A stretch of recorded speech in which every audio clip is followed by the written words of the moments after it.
Silakan Pak Jenal. Ya. Bismillah, Ibu, Bapak-Bapak semua.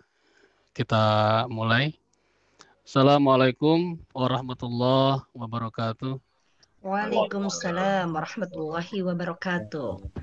Alhamdulillahillazi hadana subul salam wa afhamana bi syariatin nabiyil kiram wa ala alihi wa sahbihil kiram. Asyhadu an la ilaha illallah wa asyhadu anna Muhammadar Rasulullah. Allahumma sholli ala sayyidina Muhammad wa ala ali sayyidina Muhammad. Alhamdulillah, qadarullah, pada malam hari ini kita bisa bertatap muka kembali dalam kegiatan barokah. Dalam kesempatan ini alhamdulillah hadir bersama kita luar biasa sesepuh kita yang memiliki support yang luar biasa, yaitu Pak Kabid. Alhamdulillah Pak Kabid hadir dalam kesempatan ini. Kemudian dari Kemenag, alhamdulillah Ibu Pipi hadir bersama-sama kita, dan juga Bapak Ibu semua. Sebelumnya marilah kita memanjatkan puja serta syukur kehadiran Allah Zat Rabbun Ghafur. Tak lupa salawat dan salam semoga selalu tercurah kepada panutan alam, yakni Habibana wa Nabiyana Muhammad sallallahu alaihi wasallam. Tak lupa kepada keluarganya, kepada para sahabat, dan semoga sampai kepada kita semua. Amin ya Allah ya Rabbal Alamin. Alhamdulillah tanpa terasa malam hari ini kita berada di pekan yang ke-6. Serasa baru lahir kemarin di pekan pertama dan sekarang sudah pekan ke-6. Alhamdulillah dukungan dari semua, hatur nuhun, mudah-mudahan apa yang kita lakukan bisa dibalas Allah Subhanahu wa taala. Baiklah, pada kesempatan ini izinkan saya Janaluddin untuk menjadi MC pada kesempatan ini. Acara yang akan kita laksanakan seperti biasa, yang pertama pembukaan, kemudian nanti akan dilanjutkan dengan pembacaan ayat suci Al-Quran dan dilanjutkan dengan salawat, kemudian sambutan-sambutan, dan nanti acara inti kita bagi 2 sesi. Yang pertama paparan tausiah dari Al-Mukarram, Al-Ustadz Abdurrahman Wahid LCMA, dan nanti sesi keduanya adalah sesi tanya jawab, dan terakhir doa tutup. Baiklah, supaya berkah kegiatan pada malam hari ini, mari kita bersama-sama membacakan Ummul Kitab Al-Fatihah. Alhamdulillahirabbil alamin arrahmanir rahim maliki yaumiddin iyyaka na'budu wa iyyaka nasta'in ihdinas siratal mustaqim siratal ladzina an'amta 'alaihim ghairil maghdubi 'alaihim waladdallin. Alhamdulillah, terima kasih. Acara sudah resmi kita buka bersama-sama. Selanjutnya makin berkah lagi pada malam hari ini. Marilah kita mendengarkan lantunan kalam ilahi yang akan disampaikan oleh Al-Ustadz Amin Sutisna SPDI. Beliau adalah GPI dari SDN 042 Gambir. Silakan tafadhol Ustadz, waktu dan tempat dipersilakan. Jelas suaranya, Ustaz? Jelas banget. Assalamualaikum warahmatullahi wabarakatuh. Waalaikumsalam warahmatullahi wabarakatuh. Waalaikumsalam warahmatullahi wabarakatuh. A'udzu billahi minasy syaithanir rajim.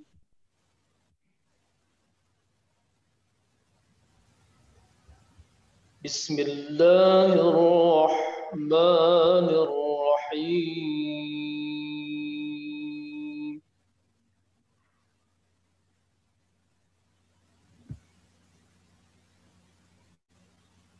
Wa'tasimu bihablillahi jami'an wa la tafarraqu.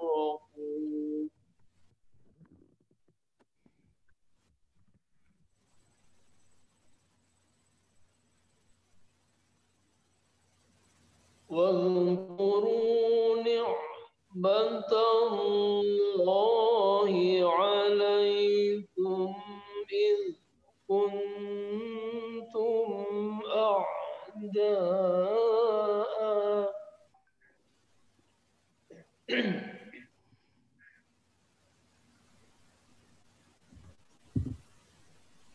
أعداء فألف بين قلوبكم فأصبحتم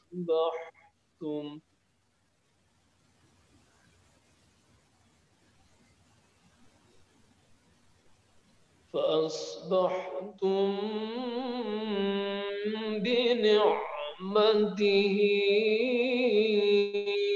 إخوانا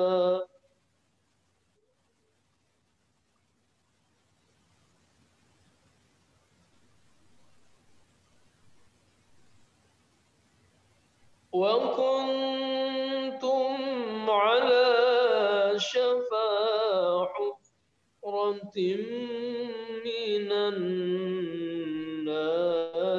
فأنقذكم منها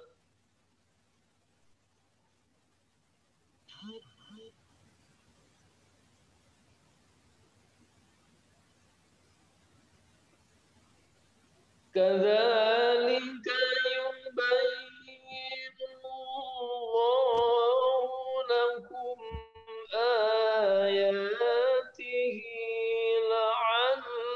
لعلكم تهتدون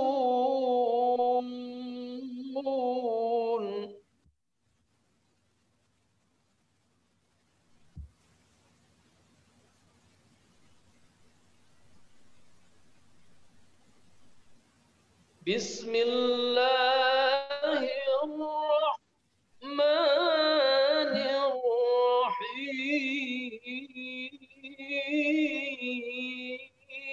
الرحيم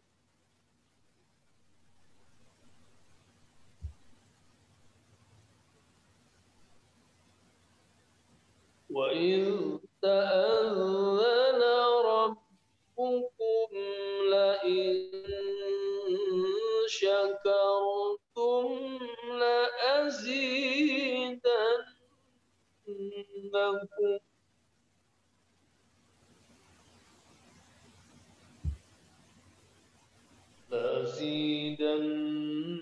لأزيدنكم ولئن كفرتم عذابي لشديد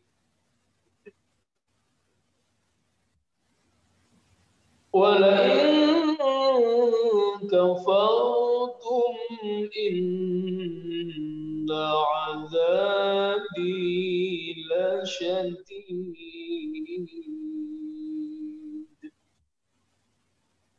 صدق الله العظيم.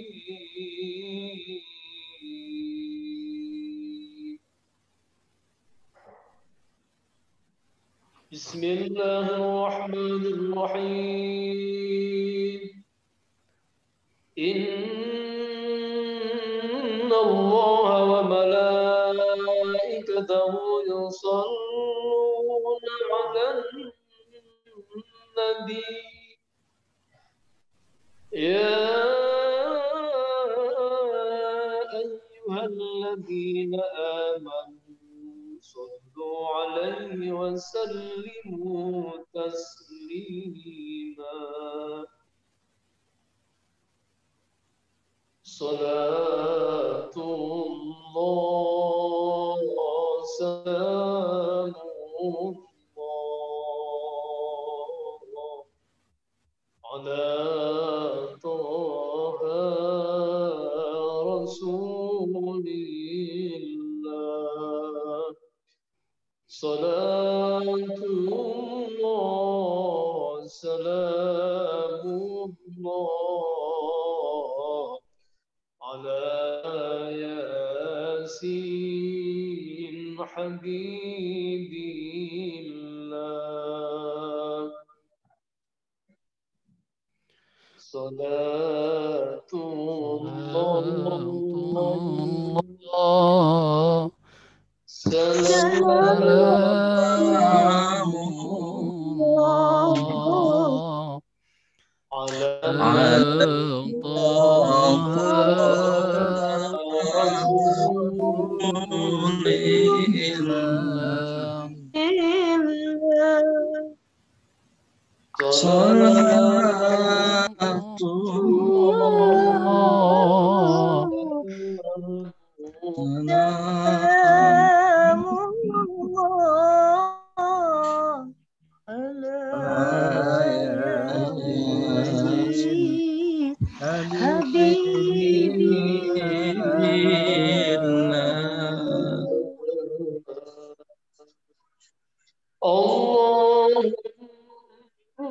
صل وسلم وبارك عليه صلى الله عليه عليه. آخر الكلام السلام عليكم ورحمة الله وبركاته. Waalaikumsalam Waalaikumsalam warahmatullahi warahmatullahi wabarakatuh. wabarakatuh. Jazakallah al-Ustad yang sudah membacakan kalam ilahi dan juga diterkenang salawat. Mudah-mudahan yang membaca bisa menjadikan rahmat buat kita semua. Amin. Hadirin rahimakumullah. Tema pada saat ini kebetulan sekarang kita berada di bulan Sa'ban, maka temanya adalah bulan Sa'ban dan keutamaan amalannya. Mudah-mudahan ini bisa menjadikan bekal kita nanti ketika memasuki bulan Ramadan. Baiklah, acara berikutnya itu sambutan-sambutan. Yang pertama, kita udah nampakkan selama ini yang kadang ada yang belum kenal siapa ketua pengelola Barokah. Kalau prakarsanya udah jelas Pak Kabid luar biasa. Nah, ketua pengelola itu di awal-awal sambutan. Nah, 5 pekan ke belakang beliau tidak sambutan. Sehingga mudah-mudahan bisa bersilaturahim. Al-Ustad, ketua pengelola silakan bisa menyapa rekan-rekan semuanya. Silakan Ustad yang Mafus Sidik SPDI. Mangga. Nun. Bismillahirrahmanirrahim. Assalamualaikum warahmatullahi wabarakatuh. Waalaikumsalam warahmatullahi wabarakatuh. Subhanallah walhamdulillah wala ilaha illallah wallahu akbar wala haula wala quwata illa billah.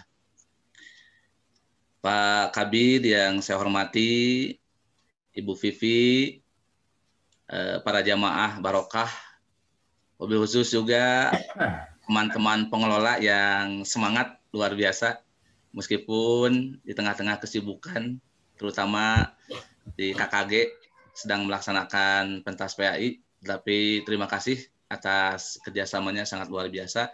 Hadirin yang Allah muliakan, puji syukur kita panjatkan kepada Allah Subhanahu Wa Taala. Alhamdulillah pada malam hari ini kita bisa bersilaturahim kembali di majlis ilmu, ya, majlis silaturahim, yakni majlis barokah. Alhamdulillah tidak terasa sebagaimana Bapak MC sampaikan, malam ini sudah memasuki pekan ke-6.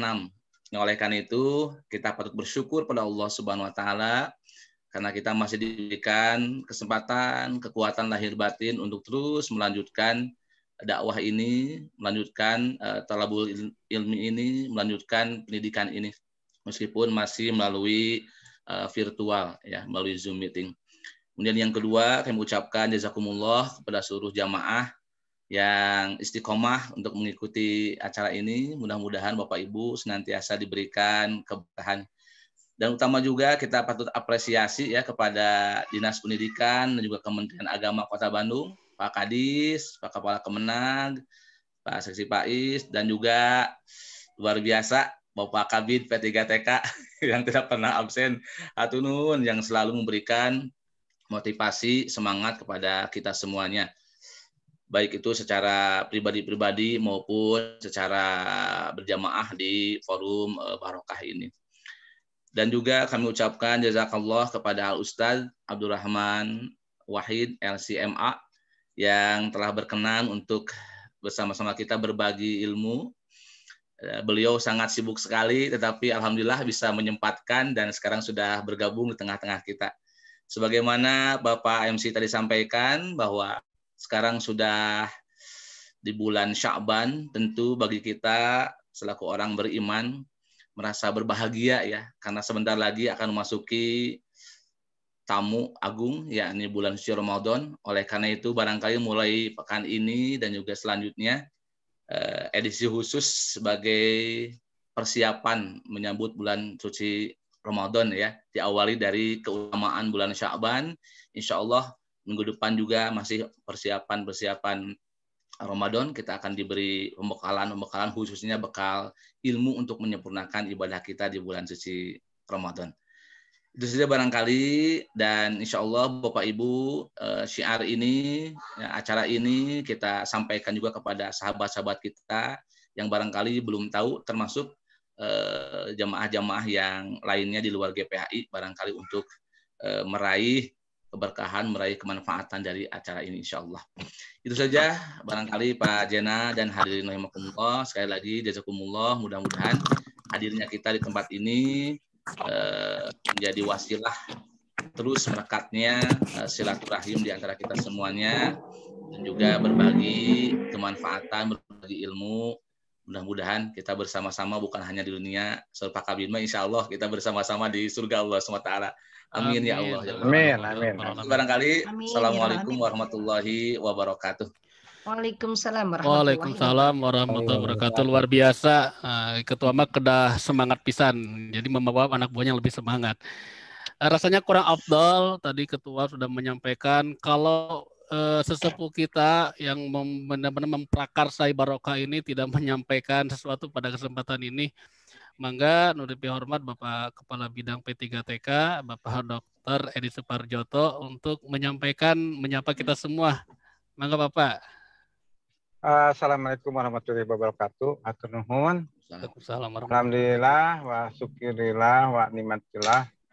Kita masih diberikan kesehatan dalam rangka melaksanakan kegiatan at-tarbiyah majelis ilmu ini, majelis silaturahmi tadi yang disampaikan oleh Pak Ketua. Abi mah cekap terus diwakili ke Bapak Ketua Kang Ijang. Mangga hatur nuhun. Wassalamualaikum warahmatullahi wabarakatuh. Lajeng. Salam. Turun Pak Kabid, singkat, padat, tapi luar biasa. Terus kawakilan Pak Ketua. Turun kita doakan mudah-mudahan Pak Kabid sehat terus, semangat terus. Salam biji jangan pernah absen. Alhamdulillah luar biasa. Iya, barokallah luar biasa Pak Kabid. Ya. Alhamdulillah jamaah sekalian, tinggal kita tiba di acara inti tausiah pada malam hari ini. Alhamdulillah telah hadir bersama-sama kita Al-Mukarram Al-Ustadz Abdurrahman Wahid LCMA. Sebelum kita menyapa beliau, izinkan saya untuk menyampaikan CV beliau. Mungkin Pak Gansa, Pak Operator bisa menampilkan.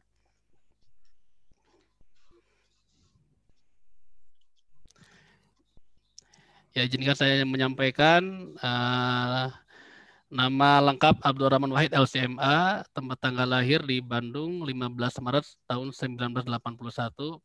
Alamat Jalan Haji Ibrahim Haji nomor 346. Jadi asli Bandung Tulen. Status sudah menikah, riwayat pendidikan SD Maruyung, kemudian MTS Raudatul Muta'alimin Bandung, MA Husnul Khotimah Livia Jakarta, Islamic University Madinah, kemudian King Saudi University Riyadh S2-nya. Aktivitas sekarang beliau pendiri Yayasan Bina Insan Santika, kemudian pengurus IKADI, Ikatan Dai Indonesia Jawa Barat, wah ini luar biasa, Dewan Pengawas Yayasan Maktis, kemudian pembina kelas Islam dan kelas nikah, pengurus DKM Masjid Agung Al-Ukhuwah Kota Bandung, bidang imarah, kemudian pengajar di Pesantren Tinggi Al-Quran Maktis Bandung, penanggung jawab konsultasi syariah di Pesantren Quran Taqwa, redaktur Buletin Jumat Al-Kahfi Bandung, Jawa Barat, pembimbing haji dan umrah di Maktis, mengisi kajian-kajian keislaman dan khutbah Jumat. Dan pengalaman mengajar beliau juga luar biasa. Beliau pengajar ilmu syariah di Pondok Pesantren Husnul Khotimah Kuningan, Jawa Barat. Kemudian mengisi kajian di Majelis Ta'lim Madinah. Kemudian di bawah lagi Pak Gansa.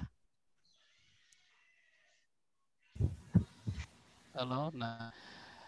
Dan pengalaman organisasi, Sekretaris Dewan Syariah PUI Jawa Barat, Ketua Kamisa Keluarga Mahasiswa Indonesia King Saudi Riyadh, Ketua Bagian Dakwah PPMI, Ketua Bagian Dakwah Formatra. Ini luar biasa. Nah, ke bawahnya bahasa Arab semua ya. Mudah-mudahan hari ini luar biasa kita akan mencoba untuk mendengarkan bagaimana sharing-sharing ilmu dari beliau dan mudah-mudahan bisa menjadikan bekal buat kita semua. Apalagi sekarang tinggal hitungan 2 hari kita nisfu Saban dan berarti 15 hari kita menjelang bulan Ramadan. Ini bekal yang luar biasa untuk kita semua. Nanti bisa disampaikan CV secara lengkapnya biar lebih ta'aruf ya jamaah sekalian. Baiklah, agar mempersingkat waktu, pertama saya akan mencoba menyapa. Assalamualaikum Pak Ustadz. Waalaikumsalam warahmatullahi wabarakatuh. Mohon izin saya masih di kendaraan. Alhamdulillah. Mohon izin. Iya Pak Ustadz. Mangga cek nama Sing Jongjon, mudah-mudahan bisa memberikan bekal buat kita semua dalam pada malam hari ini. Tafadol, Ustadz silakan. Ya, berapa menit Pak Zailani? Kita biasanya sampai jam 10 ya. Nanti kita lihat aja sih Kon. Nanti kurang lebih paparannya kalau nanti kita inilah kurang lebih 60 menit nanti ada operator. Nanti kita akan buka sesi tanya jawab. Penasaran dari jamaah yang ingin bertanya begitu. Ya, mangga. Baik. Mangga Ya. Ustaz. Ya, mangga. Siap. Bismillahirrahmanirrahim. Assalamualaikum warahmatullahi wabarakatuh. Waalaikumsalam warahmatullahi wabarakatuh. Salatu wassalamu ala asyrafil anbiya'i wal mursalin sayyidina wa maulana Muhammadin wa ala alihi wa sahbihi ajmain. Qala Allah ta'ala fil Qur'anil Karim, a'udzu billahi minasyaitonir rajim. Ya ayyuhalladzina amanu kutiba 'alaikumus syiyamu kama kutiba 'alal ladzina min qablikum la'allakum tattaqun. Kalau manggilnya pasnya Ustaz dan Ustazah kayaknya nih ya. Ente Ustazah.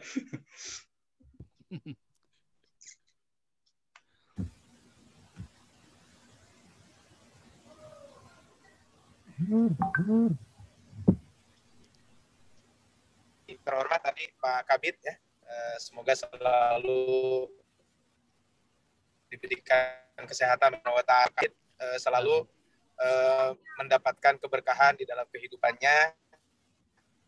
Amin. Tur nuhun. Dan semoga selalu dimudahkan dalam segala urusannya, termasuk Bapak Ibu semuanya. Amin. Keutamaan dan amalan Sya'ban itu ya. Jadi termasuk juga mungkin nanti ada pembahasan tentang bagaimana kiat-kiat sukses kita di Ramadan. Ini sekadar share saja mungkin Ustaz dan Ustazah semuanya, Bapak Ibu semuanya. Next mungkin bahwa kita beribadah itu ada tuntunannya. Ya, jadi kalau kita beribadah tentu ada tuntunannya. Ya, bahwa sebuah ibadah itu akan diterima ketika ibadah itu memenuhi syarat. Ya, jadi ibadah itu akan diterima ketika memenuhi 2 syarat. Ya, syarat yang pertama adalah ibadah yang kita lakukan itu harus disyariatkan, atau bahasa sederhananya ada dalilnya. Ya tentu dalil ini ya kita merujuk kepada Al-Quran, Sunnah Nabi, kemudian juga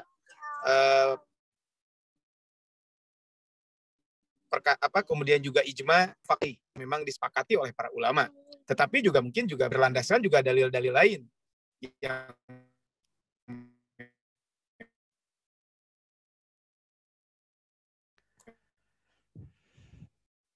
memang juga disebutkan oleh para ulama sebagai maksudnya adalah bahwa ibadah yang kita ibadahkan, kita insya Allah akan mendapatkan pahala di sisi Allah Subhanahu Wa Taala.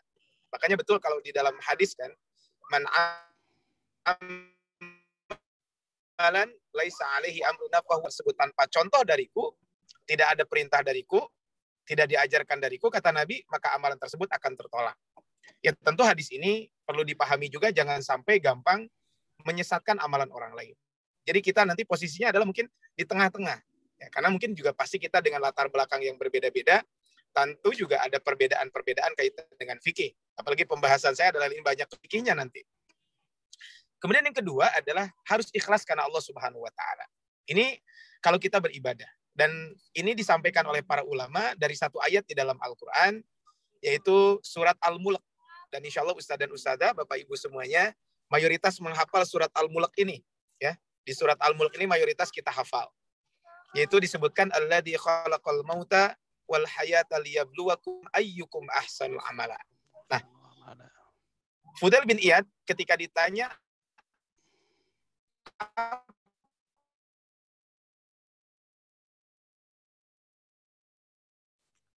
apa yang dimaksud dengan ahsanul bin Iyad, ahsanul amala, itu adalah ikhlas, amalan itu paling baik, itu adalah amalan yang paling ikhlas dan amalan yang paling sesuai dengan tuntunan Rasulullah SAW, atau dalam bahasa syariat sederhananya adalah disyariatkan.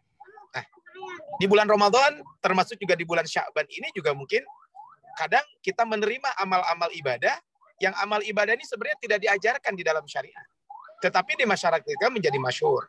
Tetapi kan kita sebagai guru gitu ya, tentu kita juga harus mengambil jalan tengah bagaimana kaitan dengan bab ini ya.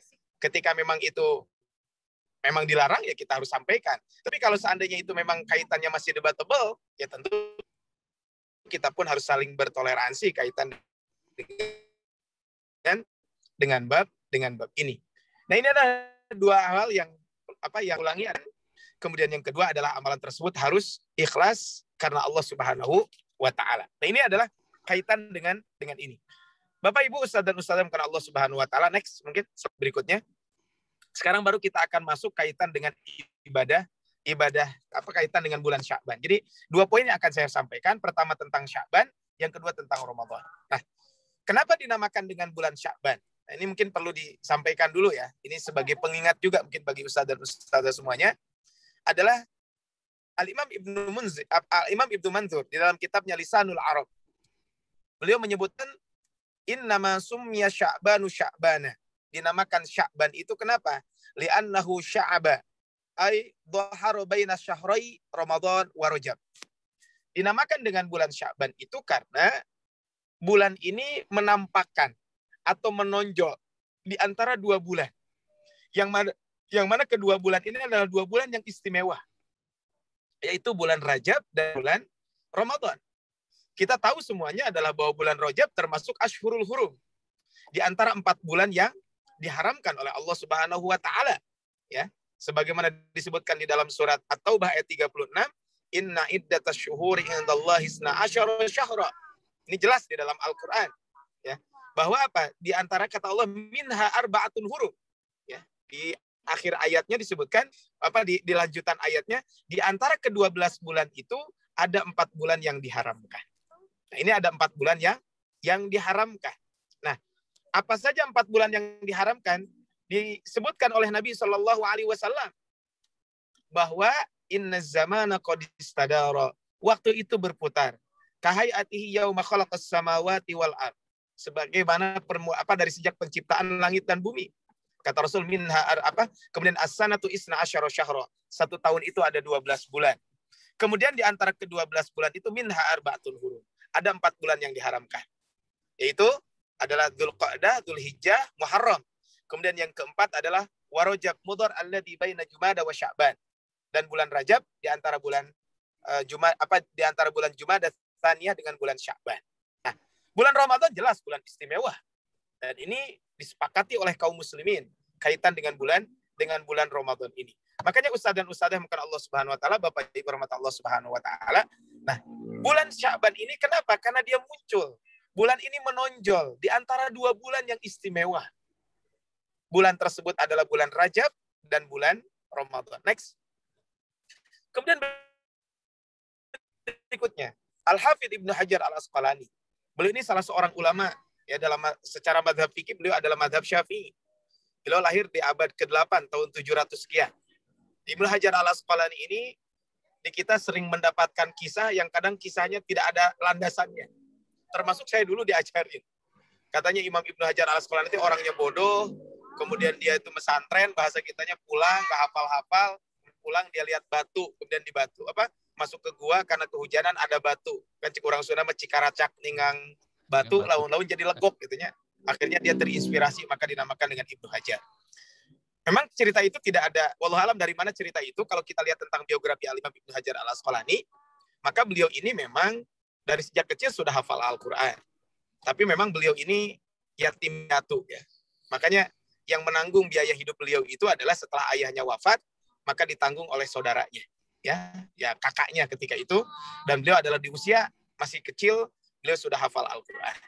Nah, cuman dinamakan Ibnu Hajar itu kenapa? Dinamakan Ibnu Hajar Al-Asqalani itu karena dari kata hajar itu maksudnya adalah karena nenek moyang beliau namanya Hajar.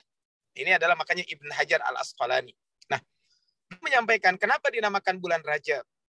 Kata beliau, wasummiya Sya'ban, dinamakan Sya'ban kenapa? Wasummiya Sya'banu litasya'ubihim fi talabil miyah. Dinamakan bulan Sya'ban itu karena mereka berpencar mencari air. Au fil gharat, atau mereka berpencar di gua-gua ba'da'an yakhruja syahrul Rajab, setelah bulan Rajab. Jadi setelah keluar bulan Rajab, maka ada bulan Sya'ban. Dan kata Al-Hafidz Ibnu Hajar Al-Asqalani, kata beliau, maka ini adalah pendapat ini yang beliau lebih dinamakan dengan bulan. Nah, ini adalah mungkin dari sisi penamaan saja. Memang biasa orang-orang Arab dahulu ya sering menamakan bulan itu dengan sesuatu yang terjadi ketika penamaan itu. Ya, nanti kita bahas kenapa dinamakan bulan Ramadan. Disebutkan adalah kenapa? Karena memang disebutkan bulan Ramadan itu disebut karena memang dari kata ar-ramdha. Makanya kan disebutkan kapan waktu sholat duha yang paling utama. Disebutkan adalah hina yarmidul fisal, ya. Ketika punduk unta itu sudah mulai kepanasan. Dia kata yarmidu, maka dia kata ar-ramdha artinya panas. Nah, ini kan disebutkan kenapa dinamakan itu karena tadi terjadi di musim panas. Ketika awal-awal diwajibkan ibadah puasa. Sebagian lagi mengatakan dinamakan bulan Ramadan karena dengan puasa di bulan Ramadan itu adalah dengan itu akan membakar hal tersebut. Baik, next kita lanjutkan. Nah, sekarang keutamaan bulan Sya'ban, ya. Ya, keutamaan bulan Sya'ban atau keistimewaannya. Kalau kita berbicara tentang keistimewaan bulan Sya'ban, minimal ada 4 hadis Nabi yang bisa kita ambil. Ya. Yang pertama adalah hadisnya dari Sayyidah Aisyah radhiyallahu anha. Ya. Hadis ini diriwayatkan oleh Imam Ahmad, kemudian juga Imam Abu Daud dan Imam Nasai. Ya. Di dalam sanadnya disahihkan oleh Syekh Al-Albani dan Syekh Al-Arnaud. Ya. Jadi Syekh Al-Arnaud, Syekh Al-Albani adalah beliau salah seorang ulama hadis di Saudi dari orang Albania sebenarnya. Kemudian Syekh Syuaib Al-Arnaud, beliau salah seorang ulama hadis dari Mesir, ya. Beliau mensahihkan hadis ini. Disebutkan karena Rasulullah SAW adalah Nabi SAW. Yatahaffadu min hilali Sya'ban ma la yatahaffadu min ghairihi. Nah, Rasul itu punya perhatian. Rasul itu punya perhatian kaitan dengan hilal bulan Sya'ban. Jadi khusus kaitan dengan hilal bulan Sya'ban, Rasul itu punya perhatian. Yang mana tidak dilakukan di bulan-bulan lain. Ya. Karena mungkin karena saking dekatnya dengan bulan Ramadan ini. Kemudian disebutkan, summa yasumu liru'yati Ramadan. Kemudian setelah selesai bulan Sya'ban, tiba bulan Ramadan, maka beliau berpuasa di bulan Ramadan tersebut. Kemudian fa'in ghumma alaihi. Jika di bulan Sya'ban ini, di penghujung bulan Sya'ban, hilal tidak kelihatan karena faktor cuaca dan sebagainya, maka ada salasina yauman. Maka bulan Sya'ban itu ditetapkan atau dibulatkan menjadi 30 bulan. Summa soma, kemudian Rasulullah SAW ketika itu menjalankan ibadah puasa. Nah, ini menunjukkan bahwa bulan Sya'ban ini berarti bulan yang istimewa. Dari mana keistimewaannya? Rasul punya perhatian kaitan dengan masuknya bulan Sya'ban ini. Nah, ini kan berarti kita berbicara tentang bulan Sya'ban ini adalah bulan yang istimewa tersebut. Nah, next yang kedua. Yang kedua adalah ini hadisnya dari Sayyidah Aisyah radhiyallahu anha. Ya. Terjemahannya aja langsung mungkin ya, dari Sayyidah Aisyah radhiyallahu anha disebutkan karena Rasulullah SAW yasumu hatta naqula la yuftir. Adalah Nabi sallallahu alaihi wasallam, ya. Beliau berpuasa di bulan Sya'ban ini. Artinya beliau memperbanyak ibadah puasa. Sampai hampir kami katakan beliau ini tidak berbuka. Maksud tidak berbuka artinya puasa. Bukan berarti tidak berbuka di malam hari. Artinya hampir setiap hari beliau berpuasa. Sampai kami katakan Rasul tidak pernah berbuka. Wa yuftiru, tapi di satu waktu kata Sayyidah Aisyah, Rasul pun pernah berpuasa. Pernah berbuka. Hatta naqula la yasum, sampai kami katakan kayaknya Rasul tidak berpuasa. Nah, jadi pernah satu waktu kata Sayyidah Aisyah, Rasul itu pokoknya ketika ada di rumah dengan beliau maka puasa terus. Tapi di satu waktu bahwa pernah juga Rasulullah SAW juga tidak berpuasa.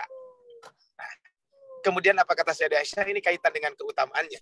Fama ra'aitu Rasulullah sallallahu alaihi wasallam istakmala siyama syahrin illa Ramadan.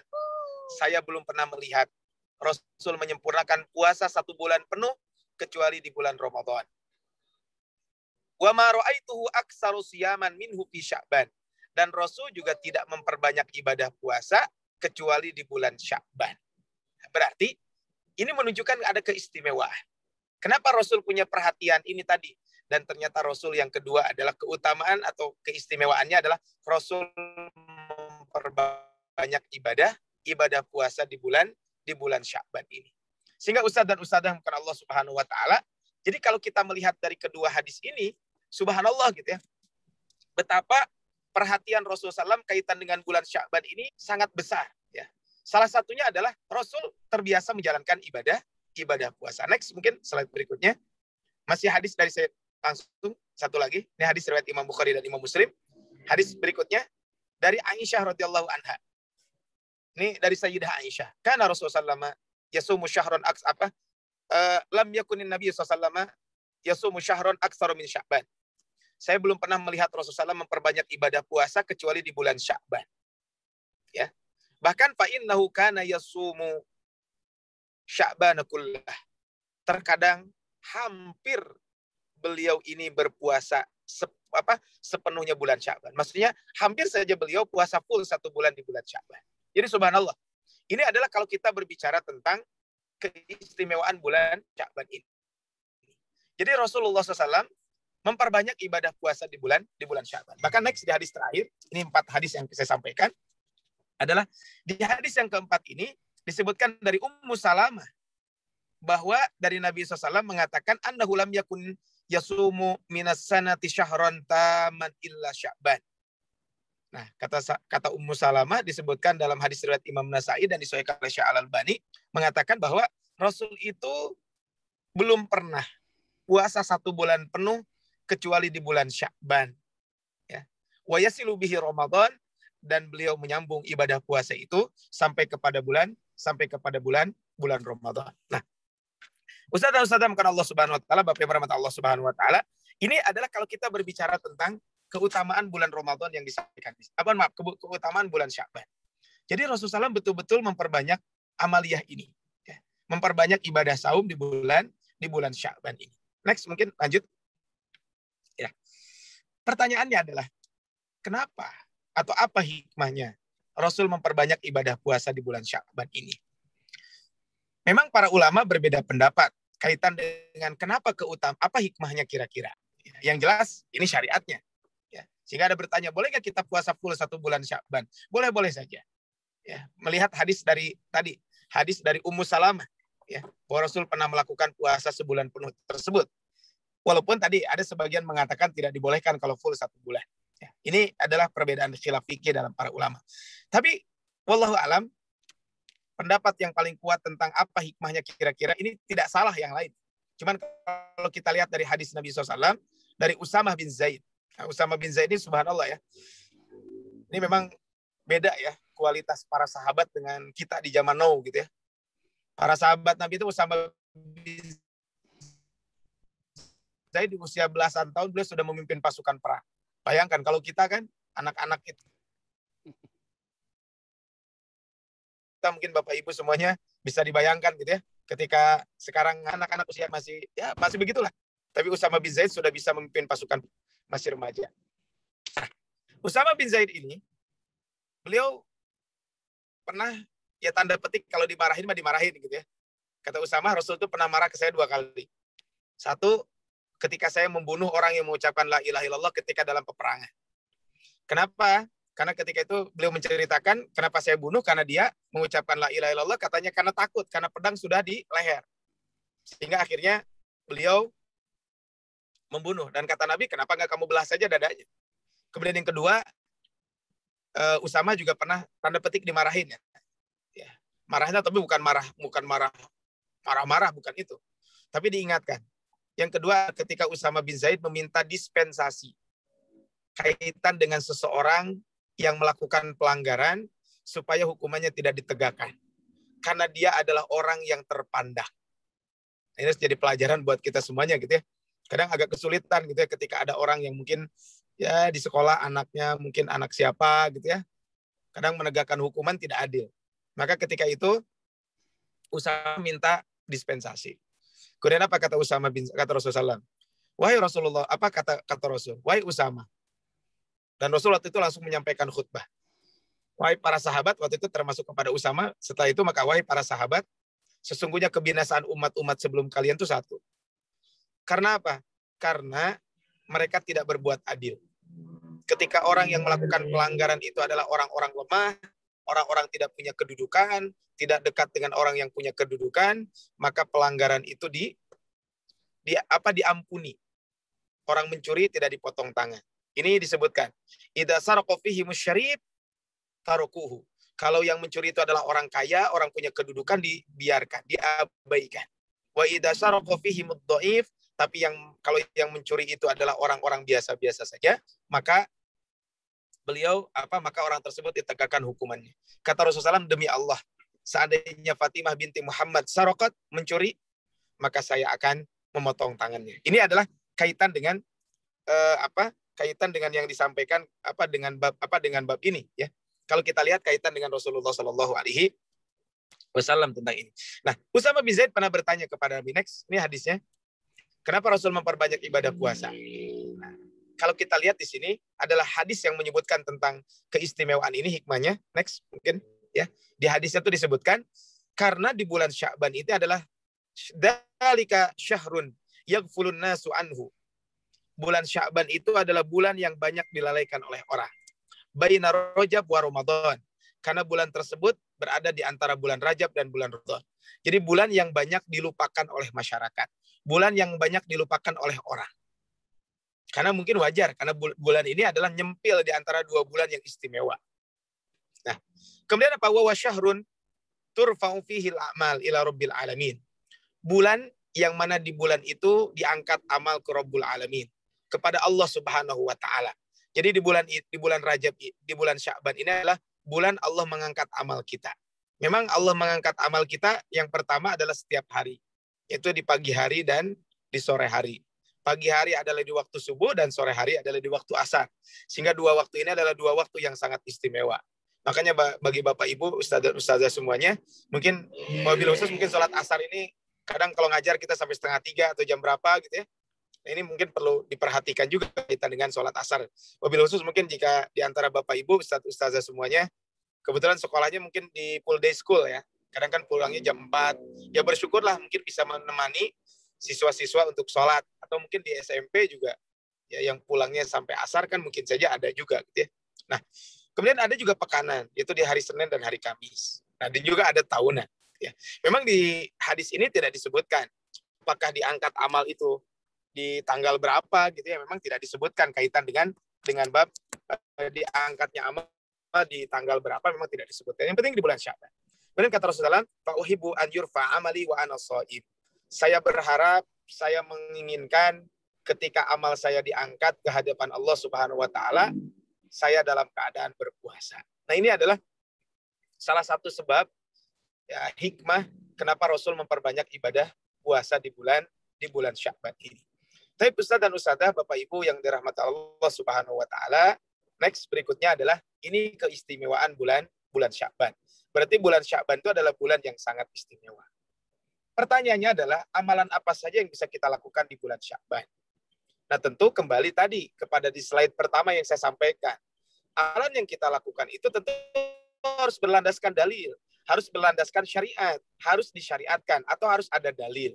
Ya baik itu dalil al-adillah al-muttafaq alaih, dalil-dalil yang memang disepakati kaitan dengan dalil itu oleh para ulama fikih. Kemudian yang kedua adalah al-adillah al-mukhtalaf fiha, atau memang juga dalil-dalil yang memang diperdebatkan oleh para ulama. Bahkan al-adillah al-muttafaq alaiha, dalil-dalil yang disepakati oleh para ulama, kadang juga para ulama berbeda pendapat kaitan dengan itu. Sebenarnya banyak yang menyebabkan perbedaan pendapat di antara para ulama. Yang pertama di antaranya adalah ada dua saja mungkin saya sampaikan. Pertama adalah tentang apakah sebuah dalil ini sahih atau tidak. Tentu ini berbicara tentang hadis Nabi. Makanya nanti mungkin saya sedikit akan singgung ya kaitan dengan malam nisfu Sya'ban, yaitu insya Allah akan jatuh pada hari Ahad malam Senin pekan depan. Ini kan kaitan dengan apakah ini malam istimewa atau tidak. Maka itu sebenarnya kembali kepada hadis Nabi SAW, apakah hadis itu sahih atau tidak. Kemudian yang kedua, kadang maknanya masih multi-interpretatif. Maknanya mungkin masih bercabang.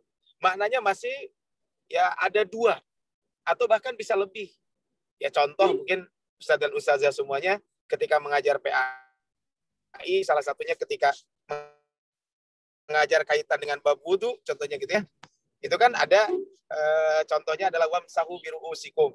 Nah, mengusap kepala itu apakah berapa helai dan lain sebagainya. Ini kan memang khilafiyah para ulama kaitan dengan bab ini. Padahal dalilnya sudah jelas itu sahih karena itu berasal dari Al-Qur'an. Kemudian juga contoh lain adalah ketika sholat. Ketika kita sholat kan, ketika kita sujud, apakah lutut dulu yang nyentuh ke tempat sujud atau kedua telapak tangan dulu? Ya, ada sebagian mengatakan lutut dulu, ada sebagian mengatakan telapak tangan dulu. Ya silakan dua-duanya. Itu ada dalilnya.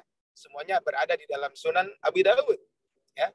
Dari sahabat Wa'il bin Hujr meriwayatkan bahwa beliau pernah melihat Rasul sholat dan Rasul melakukan tadi. Ya, ada riwayat tadi. Kata Rasul, apabila kamu sujud, maka janganlah duduk seperti duduknya unta. Letakkanlah kedua tanganmu sebelum lututmu. Nah, ini kan ada perintah, tangan dulu baru lutut. Kemudian dalam Wa'il bin Hujr saya pernah melihat Rasul sholat ketika itu lutut dulu baru tangan. Nah, ini kan memang ada dua pendapat. Ya silakan saja. Sering saya bercanda, yang jangan mah adalah kalau sholat yang nyampe duluan ke tempat sujud adalah jidah dulu. Nah, ini kan yang jangan sampai terjadi gitu ya. Ini kan banyak ya kaitan dengan bab ini. Nah, termasuk juga mungkin kaitan dengan amalia ini perlu disampaikan juga kaitan dengan ini, dan kita bagaimana ketika melihat suatu amalan jangan langsung gampang memponis sampai kita melihat dulu amalan itu seperti apa dan sebagainya. Yang pertama ini tadi sudah disampaikan, yaitu dengan memperbanyak ibadah puasa. Ini dalilnya sudah disampaikan tadi. Next mungkin Al-Imam Ibnu Rajab Al-Hambali. Beliau punya buku namanya Lataiful Ma'arif fi Mawasimil Ami Minal Wadhaif. Ini judul bahasa Arabnya. Judul bahasa Indonesianya diterjemahkan adalah Lataiful Ma'arif, itu adalah Lataiful Ma'arif amalan muslim sepanjang tahun. Bukunya cukup tebal ya. Tapi nggak tebal-tebal banget juga sih, Bu. Ya, jadi dibanding dengan buku paket kalau dikumpulin anak SD, kebetulan anak saya yang paling besar kelas 3 SD. Nah, itu kan dikumpulin semua ya masih tebalan itulah gitu ya. Kan paket 3A, 3B, 3W dan seterusnya gitu ya. Nah, di dalam buku itu, di dalam kitab Lataiful Ma'arif memang menarik buku itu, membahas secara detail kaitan dengan aktivitas amaliah ibadah kita sepanjang 1 tahun. Nah, beliau menyampaikan kenapa Rasul memperbanyak ibadah puasa. Makanya tadi saya sampaikan, memang para ulama berbeda pendapat, tapi ini pandangan Al-Imam Ibnu Rajab Al-Hambali. Kata Al-Imam Ibnu Rajab Al-Hambali, ya, ketika berbicara tentang Lataiful Ma'arif di dalam kitab Lataiful Ma'arif, kenapa Rasul memperbanyak ibadah puasa di bulan ini? Karena kata beliau, bulan Sya'ban ini kan sebentar lagi akan ada puasa wajib, yaitu puasa Ramadan. Maka, ya, kalau kita ibaratkan ibadah puasa di bulan Sya'ban itu ibarat ibadah sunnah rawatib. Kan kalau kita sholat sunnah itu kan ada 4. Ya, kata Syekh Abdullah Al-Bassam di dalam kitabnya Tawdihul Ahkam, Syarah Bulughul Maram, ada 4. Pertama, sholat sunnah itu adalah sholat sunat yang ada sebab. Yang kedua, sholat sunat ya, ada sebab. Yang kedua adalah sholat sunat karena waktu. Ya, tahajud, duha, dan sebagainya. Kemudian yang ketiga, sholat sunat yang disebut dengan sholat sunat rawatib. Sholat sunat yang mengiringi sholat wajib. Nah, kemudian yang keempat adalah yang disebut dengan sholat sunat mutlak. Ini kata Syekh Abdullah Al-Bassam ketika membahas tentang pembagian sholat sunnah. Nah, sholat rawatib itu kan sholat yang punya keistimewaan. Bahkan Rasul menyampaikan dalam sebuah hadis bahwa amalan yang pertama kali akan dihisab itu kan sholat. Jika sholatnya baik, maka seluruh amal ibadah akan baik. Ini kata Rasulullah SAW. Allah berfirman ketika itu kepada para malaikat, dan Allah sempurna hal min tatawwu'in. Ada nggak amalan sunnah yang dia lakukan? Kalau ada, sempurnakan sholatnya. Dan itu dilakukan pada setiap amal ibadah. Ini kata Rasulullah SAW. Sehingga kata Al-Hafidh Ibnu Rajab Al-Hambali, beliau mengutipkan bahwa saum di bulan Sya'ban itu ibarat saum rawatib, ibarat ibadah sunnah rawatib. Ibadah sunnah rawatib ini kan punya keistimewaan. Nah, inilah saum sebelum Ramadan, dan nanti kita ba'da Ramadan ada saum, yaitu saum Syawal. Nah, ibaratnya ada qobliyah salat dengan ada ba'diyah salat, kan begitu. Nah, ini adalah kalau diibaratkan ya qobliyah saum dengan ba'diyah saum ya. Walaupun tidak ada ungkapan itu, cuman beliau mengungkapkan seperti itu. Ini adalah kaitan dengan ibadah Sya'ban yang dilakukan oleh Nabi Shallallahu alaihi wasallam. Kemudian yang kedua, Ustaz dan Ustazah, Bapak Ibu yang dirahmati Allah Subhanahu wa taala, yang kedua yang patut kita lakukan juga adalah membayar hutang puasa. Nah, mungkin wabil khusus mungkin di sini di antara Bapak Ibu semuanya, Ustaz dan Ustazah semuanya yang kebetulan ya, murid-muridnya SMP, dan biasanya kan SMP di hari-hari ini rata-rata mereka sudah haid ya. Ini mungkin perlu diingatkan. untuk kaitan pembayaran ibadah saum yang belum tertunaikan. Saya yakin kalau kalau para ustazah di sini yang kebetulan masih masa subur, ya mungkin tahun kemarin haid saya yakin udah selesai semua deh kaitan dengan hutang saumnya. Tapi mungkin bisa jadi di antara ustaz dan ustazah di sini ya punya murid gitu ya, atau punya anak perempuan kebetulan yang punya hutang saum, masih ada tadi disampaikan 15 hari ke depan ya, bahkan 16 hari ke depan kurang lebih gitu ya, kaitan dengan ibadah Ramadan kita. Maka dibolehkan kita melaksanakan qada di bulan Sya'ban ini ya. Karena disebutkan kata Sayyidah Aisyah, kana alayya shaumu min Ramadan. Saya punya hutang puasa Ramadan. Kemudian pama astatiu anak dia illa bi Sya'ban, dan aku belum bisa menunaikan, belum bisa membayar hutang itu kecuali di bulan Sya'ban. Nah, ini adalah satu hadis Nabi SAW yang berbicara tentang pentingnya kita ya selalu ingat kaitan dengan hutang ini. Bahkan sebagian ulama menyampaikan bahwa jika ada orang yang punya hutang Ramadan tahun kemarin, kemudian Ramadan berikutnya tiba dan dia belum membayar hutang, maka orang ini harus membayar hutang puasa plus fidyah. Ya, plus kafarat sebenarnya ya. Cuman kafaratnya adalah dengan membayar fidyah. Jadi dua, double. Qadhiyah juga kafaratiyah. Kalau memang dia tidak mengqadhonya bukan karena alasan, tidak ada udzur syar'i. Ya kalau sakit dan sebagainya itu bab lain. Ini adalah tolong diperhatikan mungkin ustaz dan ustazah semuanya, karena di sini adalah Bapak Ibu semuanya adalah pengajar PAI, maka tolong diingatkan mungkin siswa-siswanya di kelasnya yang memang kebetulan ada anak perempuan yang sudah usia balik, mereka sudah haid dan ternyata punya hutang puasa, maka tolong dibayar. Kaitan dengan hutang puasa ini adalah bisa kita lakukan di bulan Sya'ban ini. Next yang ketiga adalah bulan Sya'ban itu adalah para ulama menganjurkan untuk memperbanyak interaksi kita dengan Al-Qur'an. Ya, interaksi kita dengan Al-Qur'an. Wabil khusus adalah tilawatan. Ya, wabil khusus adalah tilawatan.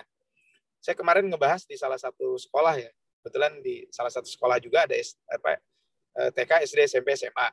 Ya, kebetulan di situ ada program tahfidz setiap hari dan guru-gurunya kebetulan setiap hari Kamis saya membina mereka gitu ya, dengan memberikan beberapa taujih gitu ya, kaitan dengan persiapan untuk hari Jumat, karena biasanya guru-guru ada tadabur Al-Qur'an. Jadi khusus guru-guru semuanya ya, bukan hanya guru PAI, tapi seluruh guru mereka ditugaskan untuk mentadaburi surat-surat tertentu. Nah, kemarin saya sampaikan kaitan dengan Al-Qur'an ini ada yang disebut dengan muqtadul imanu bil Qur'an. Muqtadul imanu bil Qur'an adalah konsekuensi atau tuntunan kita beriman kepada Al-Qur'an. Kira-kira apa saja tuntutan kita beriman kepada Al-Qur'an? Nah, tuntutan kita beriman kepada Al-Qur'an itu diantaranya adalah pertama adalah al-unsu bihi, yaitu kita punya hubungan erat dengan Al-Qur'an. Hubungan erat dengan Al-Qur'an tilawatan, baik dari sisi bacaannya, kemudian wa fahman, juga dari sisi pemahamannya, kemudian wa tatbiqan, dan pengamalannya, wa hifdhan, dan hafalannya. Nah, ini adalah kaitan dengan hal yang perlu dilakukan. Nah, makanya di sini disebutkan bahwa ulama menganjurkan untuk ya memperbanyak tilawah Al-Qur'an, interaksi dengan Al-Qur'an dari sisi tilawatan sebagai persiapan menghadapi bulan Ramadan. Karena memang nanti kita bahas bulan Ramadan itu adalah syahrul Qur'an, bulan Al-Qur'an. Disebutkan bahwa kata Salamah bin Khalil, kana yuqalu syahrul Sya'ban syahrul Qurra. Dikatakan bahwa bulan Sya'ban itu adalah disebut dengan syahrul Qurra, bulannya para pembaca Al-Qur'an. Ini bulan Sya'ban itu adalah bulannya para pembaca Al-Qur'an. Subhanallah gitu ya. Ini kalau kita berbicara tentang bulan Sya'ban ini, jadi syahrul Qurra, bulannya para pembaca Quran. Bahkan ada kana Amr bin Qais. Amr bin Qais ini khusus di bulan Sya'ban ini, maka beliau menutup tokonya ya. Jadi beliau khusus di bulan Sya'ban ini, beliau menutup tokonya untuk apa? Ya, beliau menutup tokonya untuk mempersiapkan diri menghadapi bulan Ramadan. Nah, ini adalah seorang bernama Amr bin Qais. Nah, Bapak Ibu Ustaz dan Ustazah Allah Subhanahu wa taala, next berikutnya adalah yang keempat yang harus dilakukan di bulan Sya'ban ini adalah dengan kita mengerjakan amal-amal soleh lebih daripada bulan-bulan sebelumnya. Kalau kita lihat memang amal soleh itu kita lakukan kapanpun boleh. Ya, jadi tidak ada ketentuan amal soleh yang memang umum dilakukan, sholat sunnah, saum sunnah, kan kapanpun boleh dilakukan. Tapi wabil khusus mungkin sodaqoh dan lain sebagainya. di bulan ini penegakannya harus lebih. Jadi pengamalannya adalah harus lebih di bulan ini. Kenapa? Karena bulan ini adalah bulan yang istimewa. Bulan ini adalah bulan yang penting buat kita semuanya. Ya. Bulan Sya'ban, kenapa? Karena sebentar lagi akan menghadapi bulan Ramadan. Sebagai persiapan kita menghadapi bulan Ramadan, maka di bulan Sya'ban ini kita memperbanyak amal-amal kebaikan. Makanya disebutkan, kata Syekh Abu Bakar Al-Balkhi, ya, beliau mengatakan, Syahrul Rajab syahrul zar'i, wa syahrul Sya'ban syahrul saqi zar'i. Bulan Rajab adalah bulan untuk kita bercocok tanam. Dan bulan Sya'ban adalah bulan kita untuk menyiram tanaman tersebut. Wa syahrul Ramadan, dan bulan Ramadan adalah bulan bulan hasadiz zar'i. Yaitu bulan kita untuk memanen tanaman tersebut. Nah, ini adalah kaitan dengan bulan-bulan yang ada di bulan ini. Maka ini bulan Ramadan adalah seperti itu. Baik, Bapak Ibu rahmat Allah Subhanahu wa taala. Izin saya mematikan dulu kameranya, videonya. Nah, kita lanjutkan. Nah, kemudian kata beliau, ya, beliau menambahkan kaitan dengan bab ini, kata beliau bahwa kaitan dengan bulan sini, kata beliau masalul syahri Rajab, ya, perumpamaan bulan Rajab ini adalah masalur rih, seperti perumpamaan air. Perumpamaan angin. Wa masalu Sya'ban masalul ghaib. Sedangkan perumpamaan bulan Sya'ban itu adalah perumpamaannya seperti awan. Ya. Wa masalul Ramadan masalul matar. Sedangkan perumpamaan bulan Ramadan adalah perumpamaannya seperti perumpamaan hujan. Ini adalah kalau kita berbicara kaitan dengan bulan Ramadan ini, ya. Kaitan dengan bulan Ramadan ini adalah seperti itu. Nah, Bapak Ibu Ustaz dan Ustazah yang Allah Subhanahu wa taala, ini adalah kalau kita sekali lagi adalah berbicara tentang ibadah di bulan Sya'ban ini. Makanya kita perlu memperbanyak amaliyah ibadah di bulan Sya'ban ini. Tapi Bapak Ibu Allah Subhanahu wa taala, kemudian kata beliau, ya, wa man lam yazra fi Sya'ban, dan siapa yang tidak pernah menanam di bulan Sya'ban, ya. Orang yang tidak pernah menanam di bulan Sya'ban, maka orang tersebut, ya, jadi orang yang tidak pernah menanam di bulan Sya'ban, maka orang ini seperti, ya, orang yang tidak pernah menanam di bulan Sya'ban, kemudian orang yang tidak pernah tidak pernah menyiram tanaman di tidak pernah menanam di bulan Rajab, dan tidak pernah menyiram tanaman di bulan Rajab, di bulan Sya'ban, maka kata beliau, bagaimana dia bisa memanen di bulan Ramadan ini? Ini kata Syekh Abu Bakar Al-Balkhi, ya, ketika berbicara tentang bab ini. Sehingga Bapak Ibu Ustaz dan Ustazah Allah Subhanahu wa taala, maka ini adalah harus menjadikan perhatian khusus, ya, buat kita semuanya kaitan dengan bab ini. Nah, tapi kita lanjutkan kembali, ya, kaitan dengan pembahasan yang sedang kita bahas di kesempatan kali ini. Tapi Bapak Allah Subhanahu wa taala, ya, kita lanjutkan. Kemudian yang kelima adalah yang perlu kita lakukan di bulan Sya'ban ini adalah dengan kita jauhi amalan-amalan yang tidak ada tuntunannya di bulan Sya'ban ini. Atau wabil khusus adalah menjelang bulan Ramadan. Nah, ini Bapak Ibu rahmatullah subhanahu wa taala, Ustaz dan Ustazah, mungkin perlu saya sampaikan sedikit kaitan dengan amaliyah ini. Ya, memang kalau kita lihat di sini contoh gitu, di kita ada yang mengkhususkan bulan Sya'ban itu ada kirim doa kepada leluhur. Atau ada juga di antara kita di bulan Sya'ban ini mengkhususkan diri untuk apa? Untuk contoh punten, ya, ziarah kubur. Saya tidak melarang ziarah kubur. Ini perlu ditekankan. Saya tidak melarang ziarah kubur. Karena ziarah kubur itu dianjurkan. Para ulama sepakat, disunnahkan. Kuntu nahitukum an ziyaratil kubur fazuruha. Dulu aku melarang kalian untuk ziarah kubur, dan sekarang silakan kalian ziarah kubur. Artinya disunnahkan. Tetapi ketika menjadikan ziarah kubur di bulan Sya'ban ini satu keharusan, ini babnya beda. Jadi seolah-olah bulan Sya'ban itu harus ziarah kubur. Makanya boleh ziarah kubur kapanpun boleh-boleh saja. Mau di bulan Sya'ban, mau di bulan Ramadan, bulan Syawal, kapanpun boleh. Tapi menjadikan ini satu keharusan, tentu ini beda. Ini adalah, jadi perlu dikelirkan, ya. Jadi bukan melarang ziarah kubur. Tadi saya sampaikan, namanya ibadah kan perlu ada tuntunan. Ya, kebetulan ada kesempatan di bulan Sya'ban, kebetulan sebelum Ramadan libur gitu, ya, dan kita ada kesempatan untuk ziarah kubur, ya tidak masalah, itu mah mangga, itu ada kesempatan buat kita semuanya. Tapi menjadikan itu jadi satu keharusan, ini tentu perlu dalil. Atau ada di sebagian masyarakat, sebelum Ramadan itu, mereka melakukan keramas dulu. Mandi dulu. Ya mandi sebelum Ramadan boleh-boleh saja, tidak ada yang melarang. Apalagi menjelang kita sholat taraweh supaya badan kita segar dan lain sebagainya, boleh-boleh saja. Tapi ini menjadi ritual, satu ibadah sebelum Ramadan dilakukan, tentu ini perlu dalil sekali lagi adalah tidak boleh kita melakukan itu. Kenapa? Karena ini memerlukan dalil. Ini memerlukan sebuah dalil kaitan dengan bab ini. Tapi Bapak Ibu, Ustaz dan Ustazah Allah Subhanahu wa taala, dan masih banyak mungkin di kita. Nah, terus ada pertanyaan soal bagaimana kalau kita bermaaf-maafan sebelum bulan Ramadan? Maka boleh-boleh saja, tidak masalah. Kalau kita mau bermaaf-maafan sebelum bulan Ramadan, itu dibolehkan. Ya. Jadi tidak ada yang melarang kita bermaaf-maafan sebelum bulan Ramadan. Tetapi ya, jika kita mengharuskan ya, bermaaf-maafan sebelum bulan Ramadan, tentu ini adalah satu hal yang tidak dibenarkan menurut ajaran Islam. Karena bermaaf-maafan itu kapanpun berlaku. Jangan sampai kita memakai hadis palsu. Hadisnya adalah barang siapa. Katanya apa? Malaikat Jibril Rasul pernah amin, amin, amin. Kemudian ditanya, kenapa mengucapkan amin? Allah tidak akan menerima puasa seseorang yang apabila sebelum puasa itu tidak meminta maaf kepada pasangannya, kepada suami atau istrinya, tidak meminta maaf kepada orang tuanya. Nah, itu tidak ada dalilnya. Ya kalau meminta maaf memang kewajiban kita. Kapanpun kita dianjurkan untuk selalu meminta maaf. Bukan hanya karena kaitan dengan Ramadan dan lain sebagainya, tapi memang kita dianjurkan untuk selalu meminta maaf. Sehingga Ustaz dan Ustazah Allah Subhanahu wa taala, ini adalah poin yang perlu juga saya sampaikan kaitan dengan bab ini. Next, yang ke-6.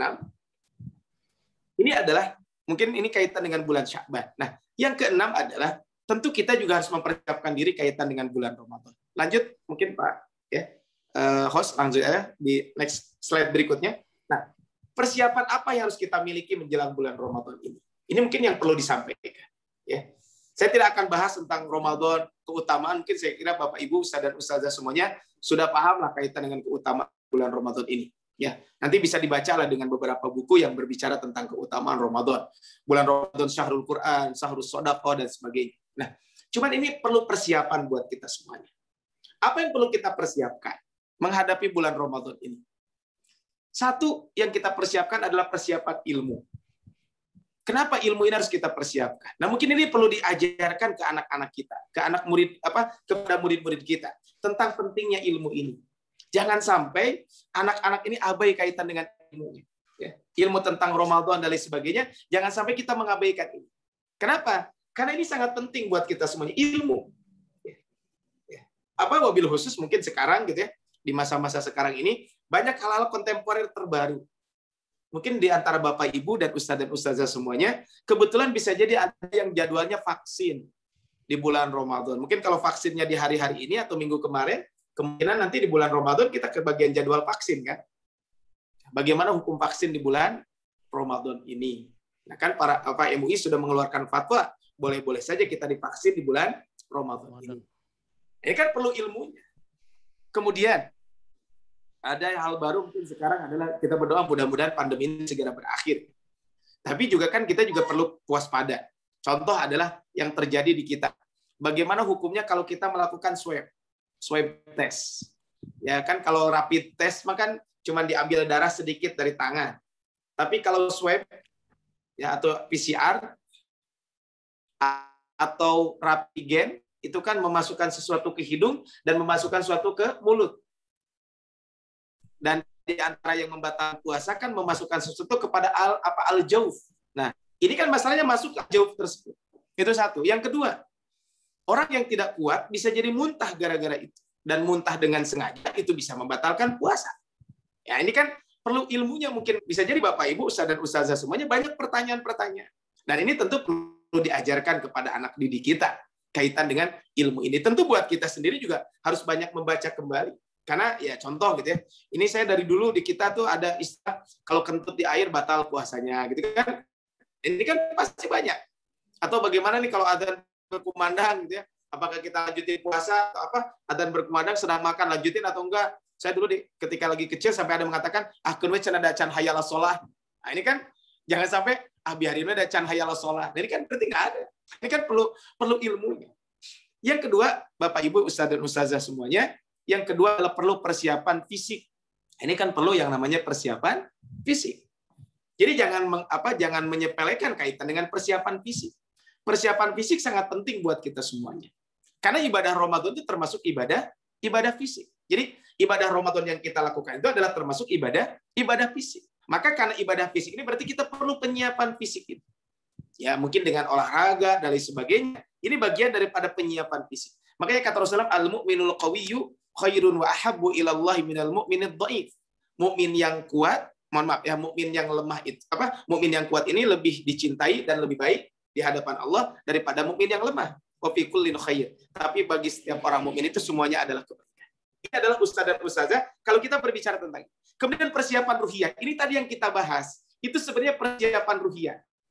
Jadi yang tadi kita bahas bersama-sama itu sesungguhnya persiapan ruhiyah semuanya. Baca Quran, berbanyak puasa, amal-amal soleh, persiapan ruhiyah kita. Kenapa? Karena persiapan ruhiyah ini sangat penting. Kenapa? Karena kita bisa menjalankan ibadah dengan semangat ketika ruhiyah kita kuat. Apalagi kita semuanya para guru dan guru PAI lagi. Ini kan perlu. Kemudian yang keempat, persiapan finansial. Kalau tadi persiapan fisik, kalau ini persiapan pesak. Nah, itu kan jadi antara fisik dan pesak mungkin perlu dipersiapkan. Kenapa perlu persiapan pesak ini? Karena bulan Ramadan nanti kita juga bisa berbagi dengan sesama. Ini kan perlu yang namanya persiapan fisik dan juga persiapan pesak. Kemudian yang kelima, Bapak Ibu, Ustaz dan Ustazah semuanya, ini perlu saya sampaikan. Persiapan itu adalah di antara persiapan yang tidak kalah pentingnya adalah persiapan agenda atau targetan-targetan kita ketika bulan Ramadan. Saya yakin Bapak Ibu, Ustaz dan Ustazah semuanya kan selalu membagikan ke anak-anaknya dulu ketika masa pandemi belum ada. Itu kan suka ada disebut kalau di bahasa saya di pesantren dulu namanya mutabaah, evaluasi. Evaluasi Ramadan kan di situ ada contreng, sholat berjamaah, sholat rawatib, taraweh, dengerin kultum, dan lain sebagainya. Ini kan kita suka ada istilah seperti ini. Nah, ini kira-kira Ramadan kali ini kita sudah mempersiapkan agenda apa buat kita? Sudahkah kita mempersiapkan agenda Ramadan kita kira-kira mau ngapain?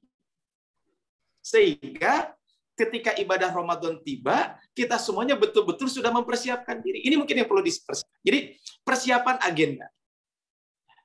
Persiapan secara pribadi, saya, kemudian contohnya persiapan dengan keluarga, saya dengan istri dan anak-anak.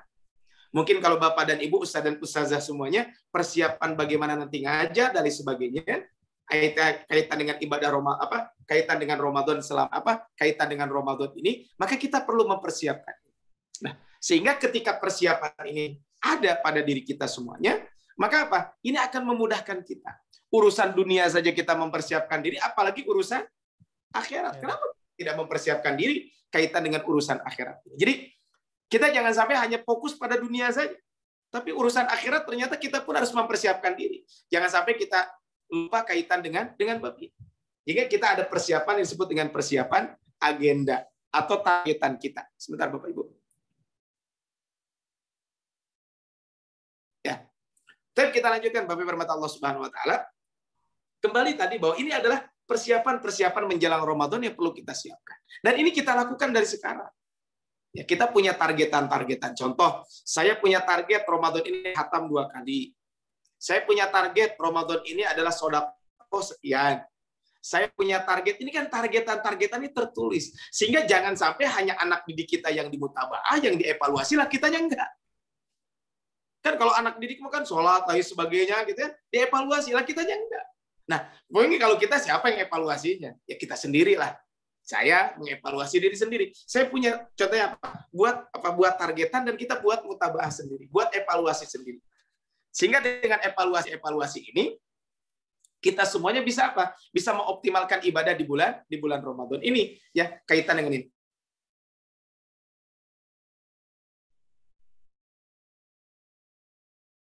Baik, kita lanjutkan kembali. Bapak dan Ibu dan ustazah semuanya yang dirahmati Allah Subhanahu wa taala. Nah, sekarang berikutnya adalah 5 langkah sukses ibadah Ramadan. Kira-kira apa yang kita bagaimana supaya ibadah Ramadan kita sukses ya? Supaya ibadah Ramadan kita sukses. Yang pertama, supaya ibadah Ramadan kita sukses adalah yang pertama, tentu hendaklah kita menghayati niatan dan hikmah puasa. Kira-kira apa? Hikmah dan niatan puasa kita apa? Saya sering ilustrasikan begini, Bapak Ibu, Ustaz dan Ustazah semuanya, ya. Kita semuanya kan tahu ya, kalau yang namanya jamu itu pahit. Tapi kenapa orang masih mau minum jamu? Kita tahu jamu itu pahit, kita beli minum lagi. Karena kita tahu khasiatnya, kita tahu manfaatnya. Begitu juga ibadah Ramadan yang kita lakukan. Ketika kita tahu manfaatnya, ketika kita tahu hikmahnya, kaitan dengan ibadah Ramadan ini, maka ini akan menyemangati kita. Sehingga kita akan sukses menjalankan itu. Bapak Ibu juga mungkin Ustaz dan Ustazah semuanya, Bapak Ibu dan Ustaz dan Ustazah semuanya, kita juga tahu ya, kaitan dengan bab ini. Maka sehingga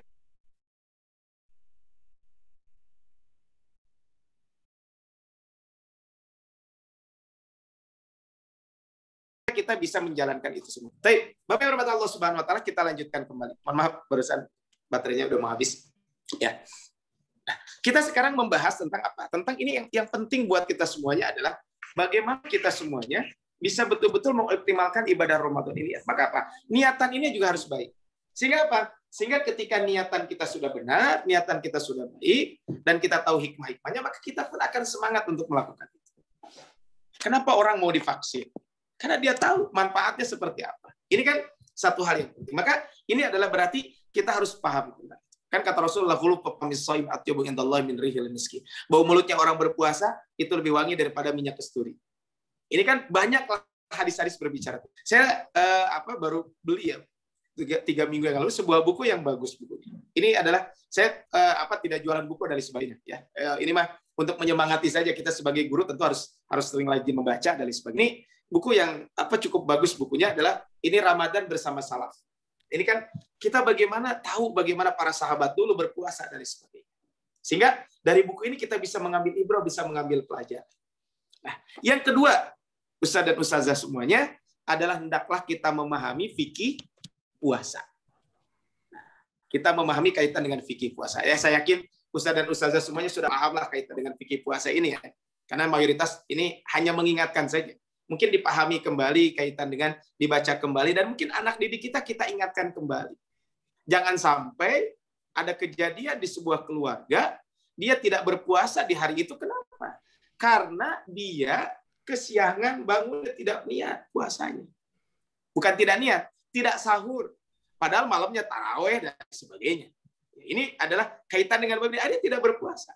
Kenapa? Karena dia tidak memahami kaitan dengan bab itu. Nah, kita pahami fikih-fikih puasa, sehingga dengan memahami fikih puasa ini, kita semuanya lebih semangat lagi. Tahu ini boleh, ini enggak. Ini kan kaitan dengan fikih puasa. Sehingga puasa kita jadi sah. Yang ketiga, yang perlu disampaikan di sini adalah kaitan dengan ibadah Ramadan kita. Supaya sukses menjalankan ibadah Ramadan ini, maka hendaklah kita menjaga ibadah puasa kita. Kita menjaga ibadah puasa kita. Maksudnya bagaimana kita menjaga ibadah puasa kita?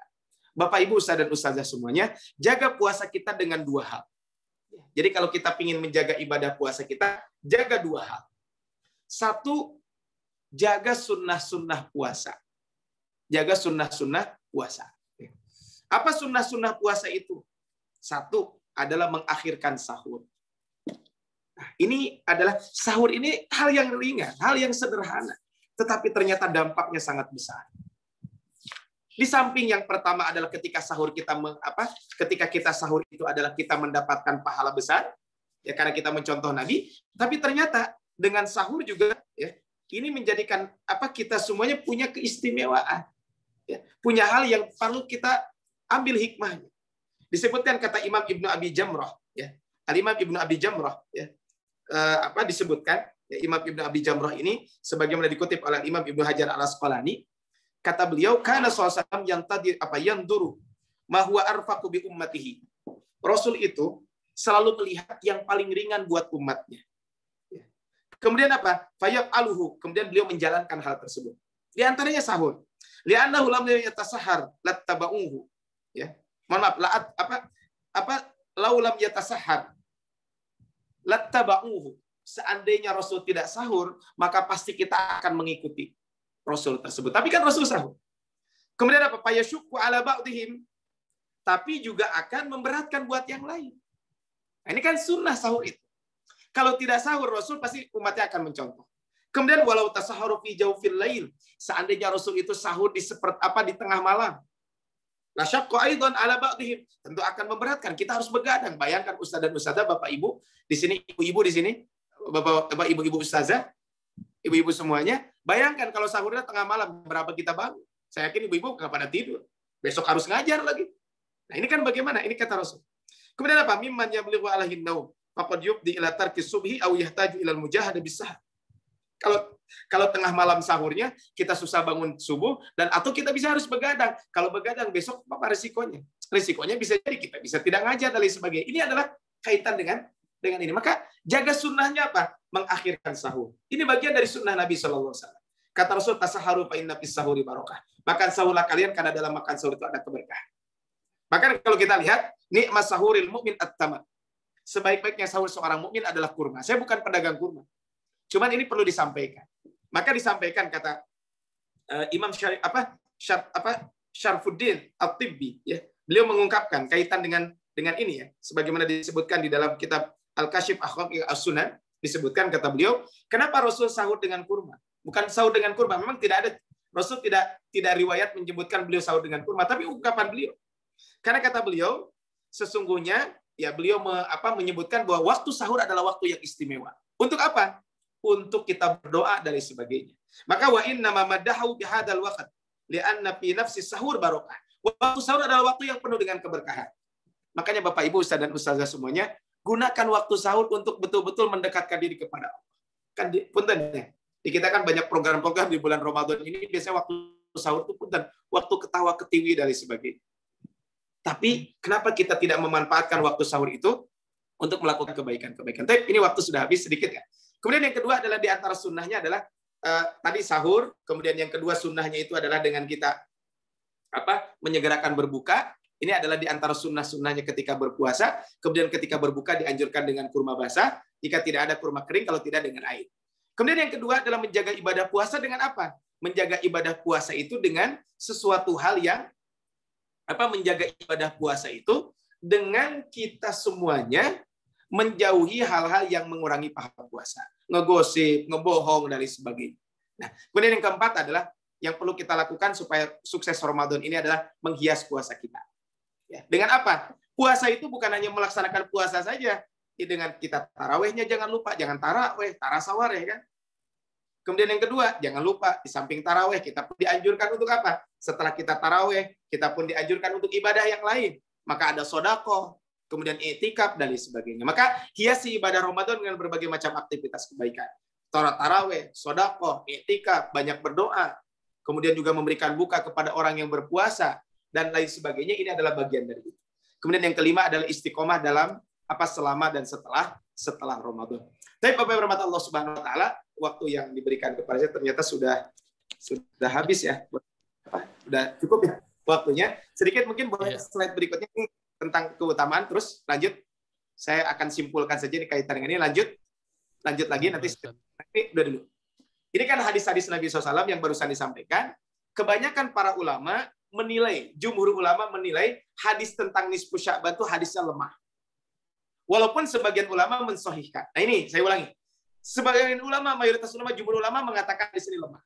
Tetapi sebagian ulama mengatakan hadisnya adalah sahih. Walaupun ada sebagian hadis yang bahkan hadisnya palsu. Hadis jelas kalau hadis palsu kan tidak bisa kita amalkan. Next. Nah, bagaimana tentang nisfu Sya'ban ini? Mungkin ini perlu jalan tengah buat kita semuanya. Karena ada yang menyepelekan, ada yang terlalu berlebihan. Nah, sehingga kita ambil jalan tengah. Pertama, para ulama memang kalau kita lihat dalam literatur pembahasan tentang hadis-hadis itu, tadi sahih atau tidak hadisnya. Sehingga bagi ulama yang mengatakan sahih, berarti malam nisfu Sya'ban malam punya keutamaan. Bagi yang mengatakan hadis itu hadis lemah, maka malam nisfu Sya'ban adalah malam yang tidak punya keutamaan. Ini adalah yang pertama. Nah, tapi kalau kita lihat di sini adalah bahwa para ulama mengatakan malam nisfu Sya'ban adalah malam yang termasuk malam yang memiliki keutamaan. Sebagaimana Syekh Albani rahimahullah beliau menyebutkan tentang itu. Tapi ketika ada yang mengatakan tidak, ya kita pun saling menghormati. Yang kedua, belum ditemukan satu riwayat pun yang sahih menganjurkan amalan khusus di malam nisfu Sya'ban itu. Jadi kalau mau baca Quran, baca saja silakan. Mau sholat malam saja silakan. Jadi tidak ada amalan khusus. Bahasa sederhananya begitu. Mau sholat, baca Quran, mau sodako, silakan. Umum saja. Jangan sampai mengatakan sholat tertentu di malam ini pahalanya 1, 2, 3. Baca ayat tertentu di malam ini 1, 2, 3. Itu jangan sampai dilakukan. Kalau kita baca saja silakan. Yang ketiga, next. Ya, ini terakhir slide-nya. Adalah yang ketiga, bahwa para ulama, ungkapan ulama berselisih pendapat, boleh nggak kita menghidupkan malam nisfu Sya'ban? Ya seperti kita melaksanakan itikaf lain sebagainya gitu. Malamnya kita hidupkan beribadah lain sebagainya. Sebagian ulama mengatakan boleh, tapi sebagian lagi mengatakan tidak boleh. Tapi yang keempat adalah ulama yang memperbolehkan pun tadi disampaikan di poin kedua bahwa amalan menegaskan bahwa tidak boleh mengadakan acara khusus atau ibadah tertentu baik berjamaah maupun sendiri-sendiri di malam nisfu Sya'ban. Karena tidak ada amalan sunnah khusus di malam nisfu Sya'ban. Untuk itu, menurut pendapat ini, seorang diperbolehkan memperbanyak amal ibadah secara mutlak, apapun ibadah tersebut. Tapi Bapak Ibu, Ustaz dan Ustazah semuanya, sekiranya itu saja mungkin yang bisa saya sampaikan. Ini tadi sudah disampaikan sebagai pengingat, bulan Rajab adalah saatnya menanam, bulan Sya'ban saatnya kita menyiram tanaman, dan bulan Ramadan saatnya kita menuai hasil dari tanaman tersebut. Barakallahu fikum. Demikian apa yang disampaikan Bapak Ibu, Ustaz dan Ustazah semuanya. Semoga bermanfaat buat saya sendiri dan menyampaikannya, dan umumnya buat Bapak Ibu semuanya. Maka saya kembalikan ke MC. Falyatafadhal masykuran. Ya, alhamdulillah luar biasa, atur nuhun Ustaz. Hebat 3 materi ya, dari mulai persiapan bulan Sya'bannya, nisfu Sya'bannya juga terbahas juga, bahkan persiapan Ramadan juga terbahas juga. Kalau kuliah ini berapa SKS ya. Mudah-mudahan ini berkah buat kita semua. Izin Ustadz nanti mungkin PPT-nya bisa di-share buat rekan-rekan semua, nggak apa-apa ya? Boleh, mangga dibagikan saja. Alhamdulillah. Siap. Semua. Saya Widi. Pak Ijang ya? Iya, boleh Pak Ijang. Ya baik, rekan-rekan jamaah semua, ini ada waktu lumayan kurang lebih 30 menit. Pasti banyak yang penasaran ini. Maka untuk sesi tanya jawab silakan Pak Gansa operator untuk mengatur sesi tanya jawab. Siapa yang duluan mau bertanya, Mangga? Pak Gansa. Sekarang sudah ada yang raise hand. Oke. Pak Ilham Fauzi. Silakan Pak Ilham. Silakan Pak Ilham, Mangga. Ya. Baik. Terima kasih Pak Gansa atas kesempatannya. Pak Jenal, terima kasih. Siap, Pak. Assalamualaikum Pak Ustadz. Waalaikumsalam. Luar biasa. Luar biasa penjelasannya. Ini saya mau bertanya terkait di sini di dalam Majmu Fatawa, saya pernah membaca literasi Majmu Fatawa yang ditulis oleh Ibnu Taimiyah, Syekhul Islam Ibnu Taimiyah. Beliau menuliskan wa amma lailatun nisfi faqad ruya fi fadliha ahaditsu wa atharun wa nukila an ta'ifat minas salaf annahum kanu yusalluna fiha fa shalatur rajul fiha wahdahu qad taqaddama mahu fihi salafun walahu fihi hujjatun fala yunkaru mithla hadza. Nah, yang saya mau tanyakan di sini kan istilahnya tuh di dalam nisfu Sya'ban tersebut ada boleh-boleh saja begitu melaksanakan sholat sunat mutlak tadi yang seperti disampaikan oleh Pak Ustadz. Dan saya juga heran, emang ada orang-orang yang hebat yang bisa gitu sholat sunat mutlak, bahkan kalau misalkan Nabi Muhammad itu saya pernah dengan riwayat-riwayatnya sholat tahajud gitu ya, sholat malam sampai berjam-jam begitu, sampai kakinya bengkak, subhanallah begitu. Yang saya mau tanyakan itu bagaimana tuh agar kita itu mau semangat untuk sholat gitu. Dan dari sholat mutlak itu sendiri, khususiatnya itu, keutamaannya itu gitu ya, bagi kita itu seperti apa? Saya heran pada orang-orang yang rajin sholat sunnah gitu, berjam-jam gitu, sampaikan di riwayat-riwayat, itu apa sih gitu rahasianya biar kita mau resep sholat gitu ya. Ayo kita makan, saya tuh biasanya resepnya main bola, tapi ini ada orang-orang yang resep sholat gitu. Nah, kemudian yang selanjutnya ini saya juga di sini membaca ya hadis riwayat Ibnu Majah dari literasi yang saya baca, disohihkan juga oleh Albani, Imam Albani, yang mana di sini disampaikan bahwa Innallaha, ini nggak tahu saya bacanya salah atau benar, soalnya ini gundul. Innallaha la yatla'a fi lailatin nisfi min Sya'ban fayaghfir li jami'i khalqihi illa li musyrikin au musyahin. Jadi katanya Allah Subhanahu wa taala itu melihat waktu malam pertengahan Sya'ban. Di malam pertengahan Sya'ban, di nisfi Sya'ban melihat, maka Allah mengampuni semua makhluknya kecuali orang-orang yang musyrik menyekutukan Allah dan orang-orang yang bermusuhan. Nah, ini kategori bermusuhan nih, saya mau bertanya itu begini, Tad. Kalau misalkan kita sebel nih sama orang gitu kan. Ini orang ibarat kata udah keterlaluan banget. Jadi ibarat kata mungkin ini misalkan dia itu udah menginjak-injak harga diri kita lah, misalkan dengan, kalau misalkan contohnya banyak, mungkin dengan melakukan tindakan-tindakan asusila lah misalkan dan sebagainya, sehingga kita itu benar-benar sebel tuh sama orang itu tuh. Ya oke lah, istilahnya oke lah kita ya, maafkan lah gitu, tapi sebelnya itu ada gitu. Jadi kemudian kita memberikan sanksi sosial secara pribadi gitu. Pokoknya saya sanksi sosial kepada Anda karena Anda itu melakukan tindakan yang bejat, yang tidak berasusila. Ya saya istilah cuma say hey aja lah. Hey, assalamualaikum. Apakah sampai segitu itu? Apakah kita qati'ur rahim, memutuskan tali silaturahim gitu? Apakah termasuk bermusuhan? Ini soalnya ini orang misalkan ke kita itu nyebelinnya tuh banget gitu. Jadi kita tuh hanya hey aja gitu. Jadi seperlunya lah gitu. Nah, itu mungkin pertanyaannya Pak host, Pak Jenal dan Pak Gansa. Terima kasih. Assalamualaikum warahmatullahi wabarakatuh. Assalamualaikum Pak Ustadz Ilham, luar biasa pertanyaan. Referensi lain ya Pak Ustadz, di tamat tadi ada satu tentang musyahin. Mangga langsung saja lah Pak Ustadz. Yang pertama tadi ya, yang disampaikan oleh Pak Ilham. Saya ya, betul disebutkan tadi. Artinya gini, maka saya sampaikan ini, malam nisfu Sya'ban itu malam istimewa atau tidak? Ada dua pendapat ulama. Dari mana pendapat ulama ini? Kembali kepada hadis yang tadi di slide sebenarnya ada tadi, cuma belum sempat saya sampaikan. Jadi apa yang disampaikan oleh Ustadz Ilham juga tadi sebenarnya ada di slide itu, cuma saya lewat slide. Jadi memang ada riwayat, sebagian ulama mengatakan dari situ sahih, tapi sebagian mengatakan lemah. Sehingga karena bagi yang mengatakan lemah, udah clear, nggak boleh ngapa-ngapain. Gitu. Tapi bagi yang mengatakan sahih, itu pun ada dua pendapat. Boleh nggak kita menghidupkan? Ada dua. Yang pertama dulu ulama Hijaz, Mekah dan Madinah, itu melarang menghidupkan malam nisfu Sya'ban.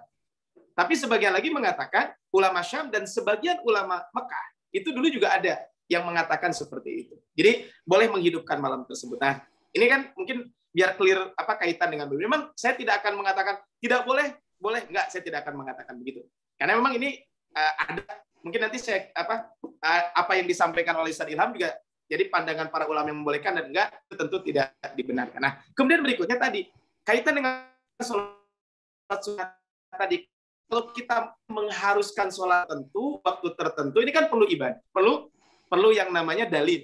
Bahkan kata Al-Imam An-Nawawi menyebutkan, ketika punten, ini di kita ada real, ya, malam Jumat pertama bulan Rajab, boleh sholat, boleh, silakan aja. Cuman kalau dia mengatakan sholat A dengan keutamaan A, B, C, D, dan seterusnya, kata Imam Nawawi itu termasuk bid'atun munkarah. Ini kan kata beliau. Termasuk juga malam nisfu Sya'ban. Jadi saya tidak melarang. Nah, apa yang disampaikan tadi oleh Syekh Utsaimin Taimiyah, jadi kalau sholat sunat mutlak mangga dan tidak boleh meyakini keutamaan tertentu. 1, 2, 3, 4 dan seterusnya. Nah, tadi pertanyaan bagaimana supaya kita sholat ini bisa lebih kuat dari sebagainya. Jadi yang pertama adalah kekuatan ruhiyah. Ada kisah, mungkin ini kisah menarik ya. Saya dengar dari Ustadz Hanan At-Taqi. Beliau ketika kuliah di Mesir itu ada satu masjid, kalau sholat qiyam Ramadan, atau bahasa kita taraweh, ya, tidak disebutkan jumlah rakaat. Tapi yang jelas di masjid itu persekian malam hatam Quran. Jadi persekian malam hatam Quran. Jadi bukan kulhu tiap rakaat. Ya, jadi di situ udah masyhur lah. Nah, kemudian beliau yang menarik, sederhana itu lihat kakek-kakek di samping kanan beliau. Berdiri lama banget. Saya waktu di Masjid Al-Uhwah Kota Bandung di Balekot 2 tahun yang lalu, kita sempat mengadakan 10 hari terakhir ya, menghidupkan malam 10 hari terakhir. Salah satunya adalah melaksanakan sholat witirnya itu diakhirkan. Kita mulai dari jam 11 malam, selesai sampai jam 3 atau setengah 4 biasanya. Itu sempat kita jalankan 2 tahun yang lalu sebelum masa pandemi ini. Nah, kembali tadi ke kisah Ustadz Hanan tadi. Ustaz Hanan cerita gitu. Kemudian beliau ya Ustaz Hanan hafal Quran lah ya, kita tahu Ustaz Hanan Ataki. Nah, begitu selesai sholat, nanya ke kakek tersebut, "Kek hafal Quran enggak?" Enggak. Walaupun beliau orang Mesir, udah tua.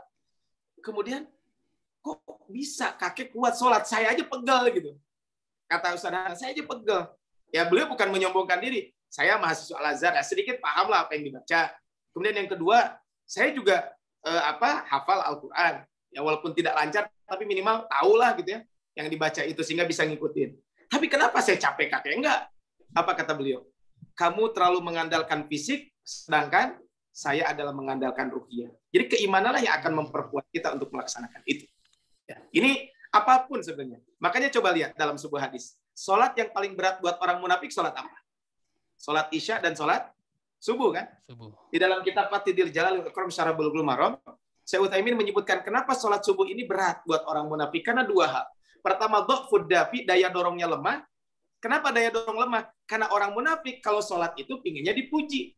Ya kalau dipuji siapa yang muji waktu itu sholatnya malam.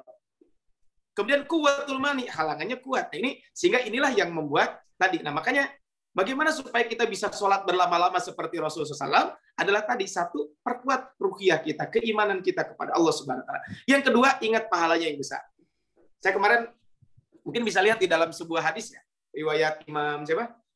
Imam Ibnu Hajar kan punya buku Bulughul Maram. Kan di situ ada seorang sahabat namanya Robi'ah. Kata Robi'ah, kan Robi'ah itu selalu membantu Nabi. Kata Rasul, Robi'ah, kamu mau minta apa? Ya, karena dia sudah membantu, wajar dong kalau Rasul membalas. Kata Robi'ah, saya mah mintanya satu doang. Saya bisa menemani engkau di surga. Oh, ada yang lain nggak? Nggak, cukup itu aja.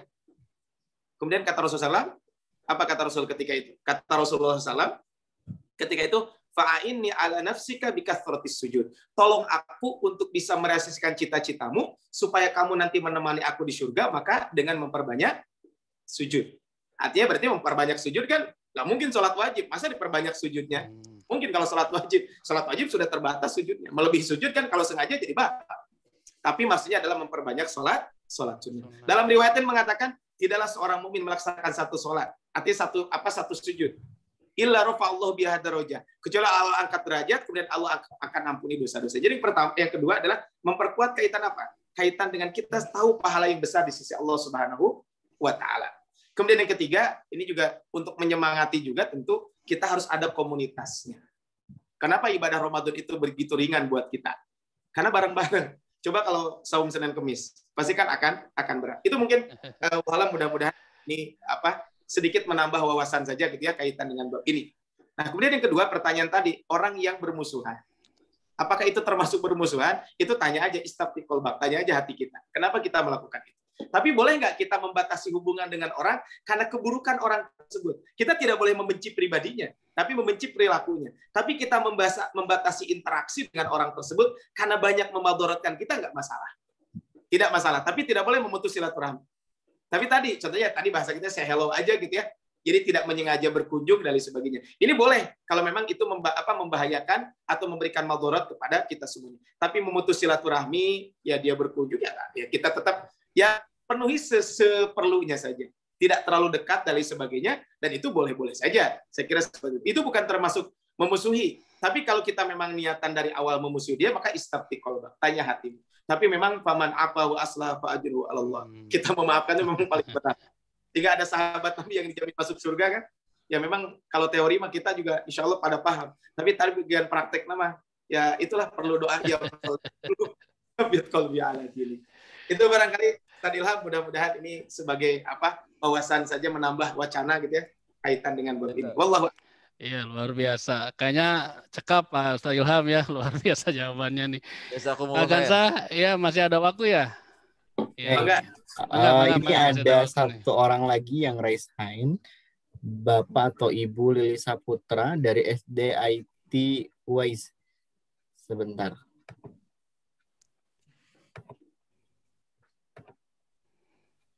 Iya, silakan.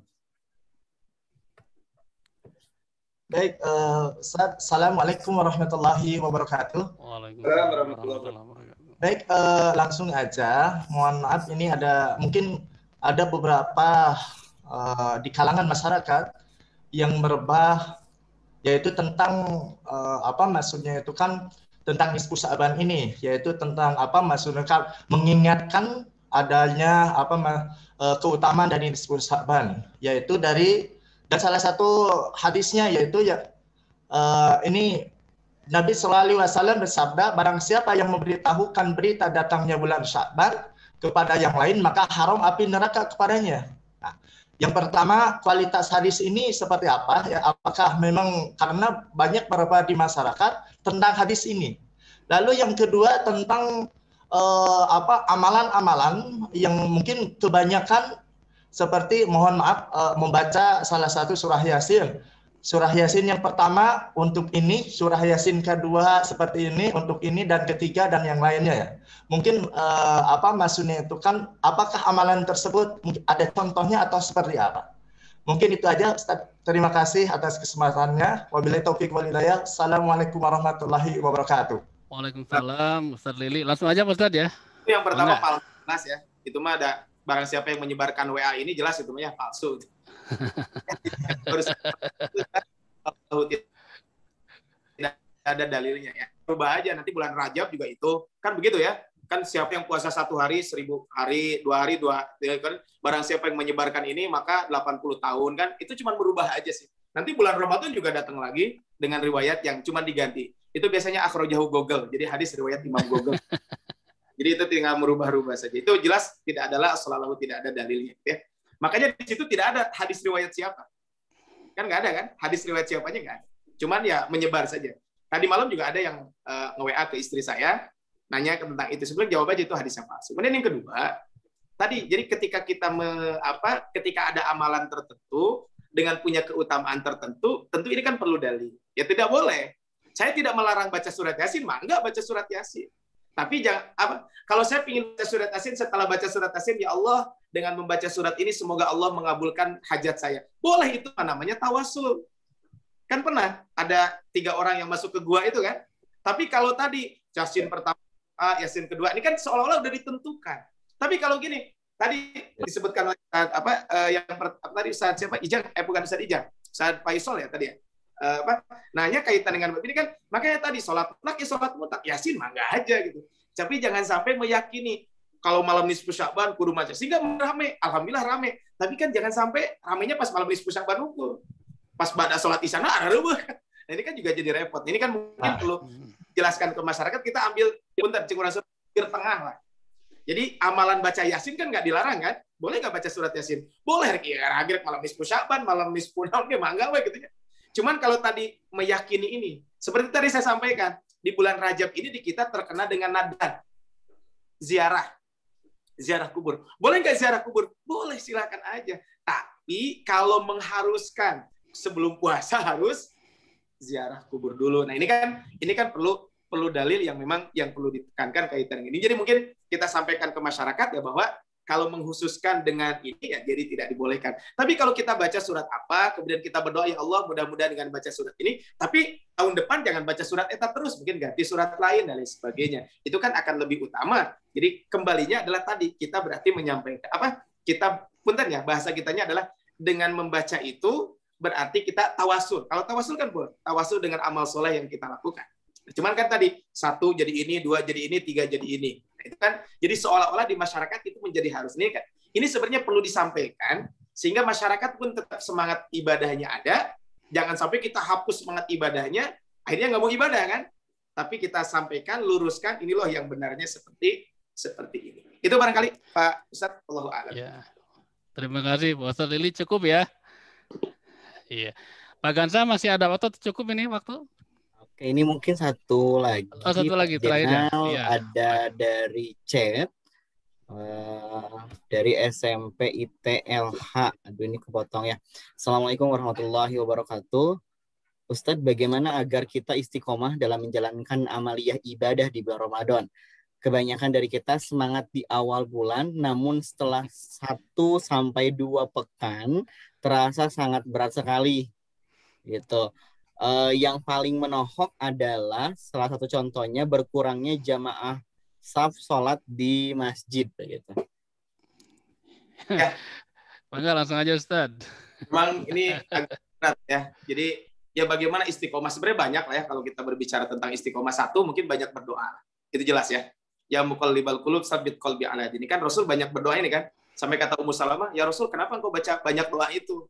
Karena kata beliau, karena tidak ada hati seorang hamba kecuali tadi hatinya itu berada di jemari di antara jemari. Bagi Allah yang menginginkan dia istiqomah. Kalau enggak ya pasti enggak. Nah, ini kan yang pertama. Yang kedua, ini juga perlu tadi ya, penyemangat buat kita semuanya bahwa ibadah Ramadan itu ibadah yang sangat penting. Perlu disampaikan bahwa ibadah Ramadan itu ibadah yang sangat penting. Ibadah Ramadan itu ibadah yang pahalanya sangat besar. Sehingga ketika tahu pahalanya sangat besar, pasti kita juga akan mengoptimalkan diri. Contoh begini.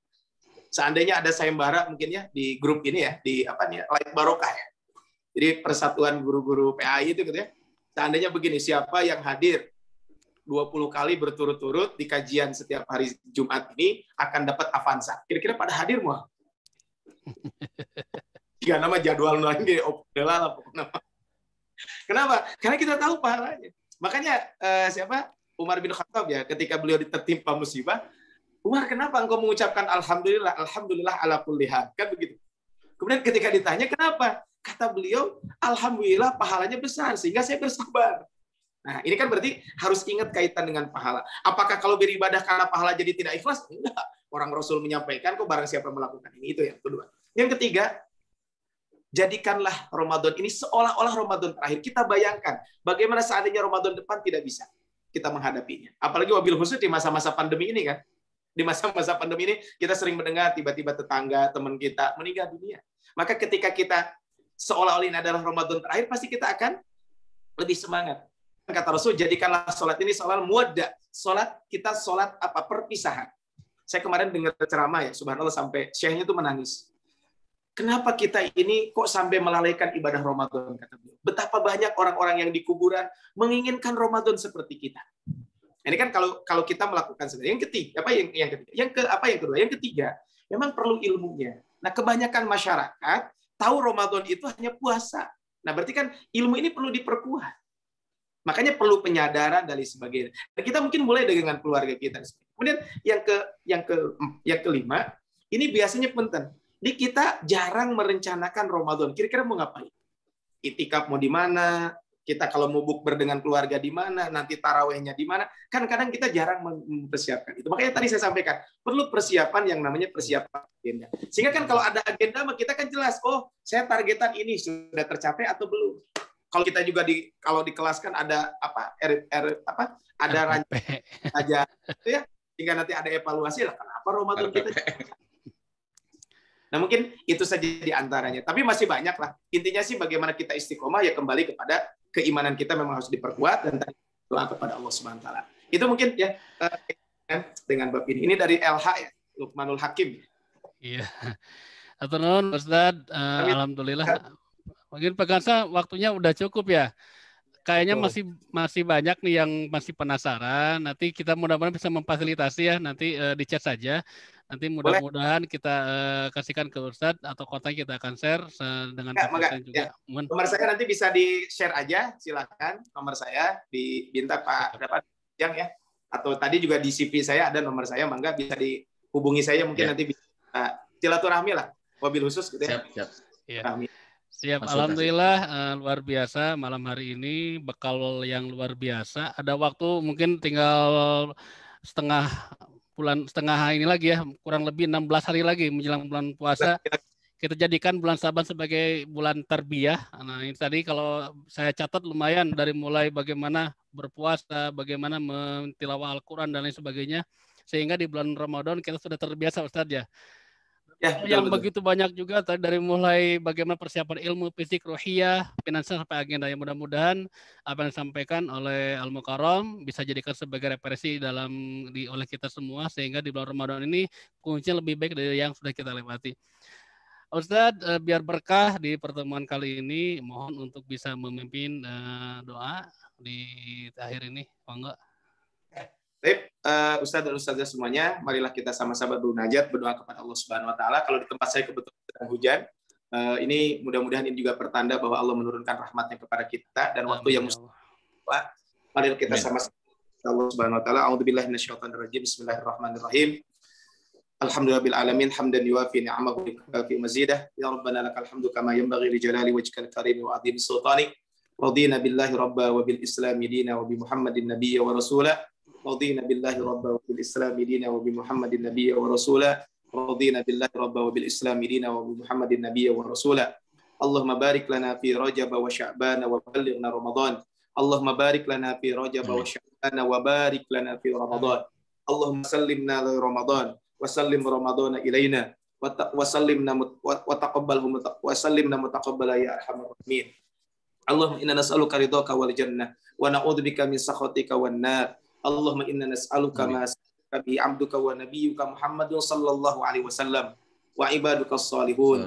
A'udzubika masta'adza bihi 'abduka wa nabiyyuka Muhammadun sallallahu alaihi wasallam wa ibaduka salihun. Allahumma arinal haqqa haqqan warzuqna ittiba'ah wa arinal batila batila warzuqna istinabah. Allahumma adfa'anna al-bala wal waba wal ghala wal taqun wal corona wa su'al fitani ma dhaharu minha wa ma batan min biladina Indonesia khassah wa min sa'iril muslimina 'ammata ya arhamar rahimin. Allahumma aslih syababal muslimin. Allahumma aslih syababal muslimin. Allahumma aslih syababal muslimin. Allahumma man aradana wa arada syababana wa arada biladana Indonesia khassah wa arada biladal muslimina bisu'in fa'ashghilhu fi nafsihi waj'al kaidahu fi nahiyya hayyu ya qayyum birahmatika ya arhamar rahimin. Allahumma addim ni'matal amni wal istiqrar fi biladina Indonesia khassah wa fi buladil muslimina 'ammata ya arhamar rahimin. Allahumma innaka ta'lamu anna hadhihi al-quluba qad ijtama'at 'ala mahabbatik wal taqat 'ala ta'atik wa tawahhadat 'ala da'watik wa ta'ahadat 'ala nusrati syari'atik. Fawaththikillahumma rabitataha fawaththikillahumma rabitataha fawaththikillahumma rabitataha wa adimuddaha wahdiha subulaha wamlaha binurikal ladzi la yaqfu washrah suduraha bi faidil iman bik wa jamilit tawakkuli 'alaik wa ahyiha bi ma'rifatik wa amitha 'ala syahadati fi sabilik innaka ni'mal maula wa ni'man nasir. Allahumma amin. Wa sallallahu ala sayyidina Muhammad wa ala alihi wa sahbihi wa sallim. Subhana rabbika rabbil izzati amma yasifun wa salamun alal mursalin walhamdulillahi rabbil alamin. Alhamdulillah, turnuhun al-mukarram Ustaz, mudah-mudahan apa yang sampaikan bisa menjadi berkah buat kita semua. Insya Allah kita silaturahim lagi ke depan Ustaz ya. Maka insya Allah silaturahim. Maka pas kebetulan ada yang ke Masjid Al-Ukhuwah bisa mampir mungkin ketemu saya atau Salah, jadi silaturahmi tidak hanya sampai sini saja ya Ustaz ya, mudah-mudahan. Ya. Saya juga ngirimin file juga satu lagi mungkin ke Pak Ijang nanti juga tentang malam diskusi. Jadi coba saya kirimkan juga ya. Mungkin yang tadi disampaikan oleh siapa tadi yang pertanyaan pertama teh? Pak Ustaz Ilham. Ustaz Ilham. Ya. Jadi bagaimana tentang amaliyah nisfu Sya'ban ya, pandangan para ulama yang tadi dua hal itu. Nanti insya Allah saya sampaikan juga linknya ya kaitan dengan itu. Barangkali itu enggak Pak Ustaz Jalani. Ya, turnuhun. Alhamdulillah luar biasa malam hari ini acara dari awal sampai akhir sudah dilaksanakan. Mari kita bersama-sama menutup dengan membacakan hamdalah. Alhamdulillahirabbil alamin. Sebelumnya saya mohon maaf bagi pembawa acara apabila banyak kekurangan, banyak kesalahan yang betul dari Allah yang salah lisan saya sendiri. Wallahu muwaffiq ila aqwamit thoriq. Assalamualaikum warahmatullahi wabarakatuh. Waalaikumsalam warahmatullahi wabarakatuh. Assalamualaikum Ustaz. Tunun. Selamat datang di. Assalamualaikum warahmatullahi wabarakatuh. Izin memperkenalkan diri, nama saya Salfi Aziba dari SMPN Negeri 39 Bandung. Allahumma sholli ala sayyidina Muhammad wa ashqil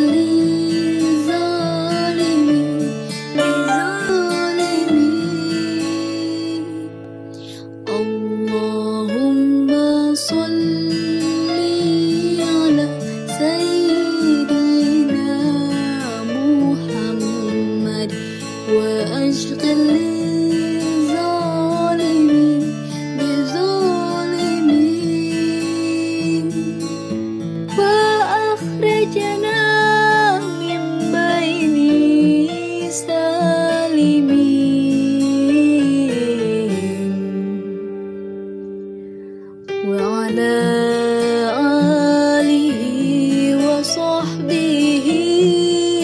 أجمعين اللهم صل على سيدنا محمد وأشغل الظالمين بظالمين اللهم صل على سيدنا محمد وأشغل الظالمين بظالمين وأخرجنا من بين سالمين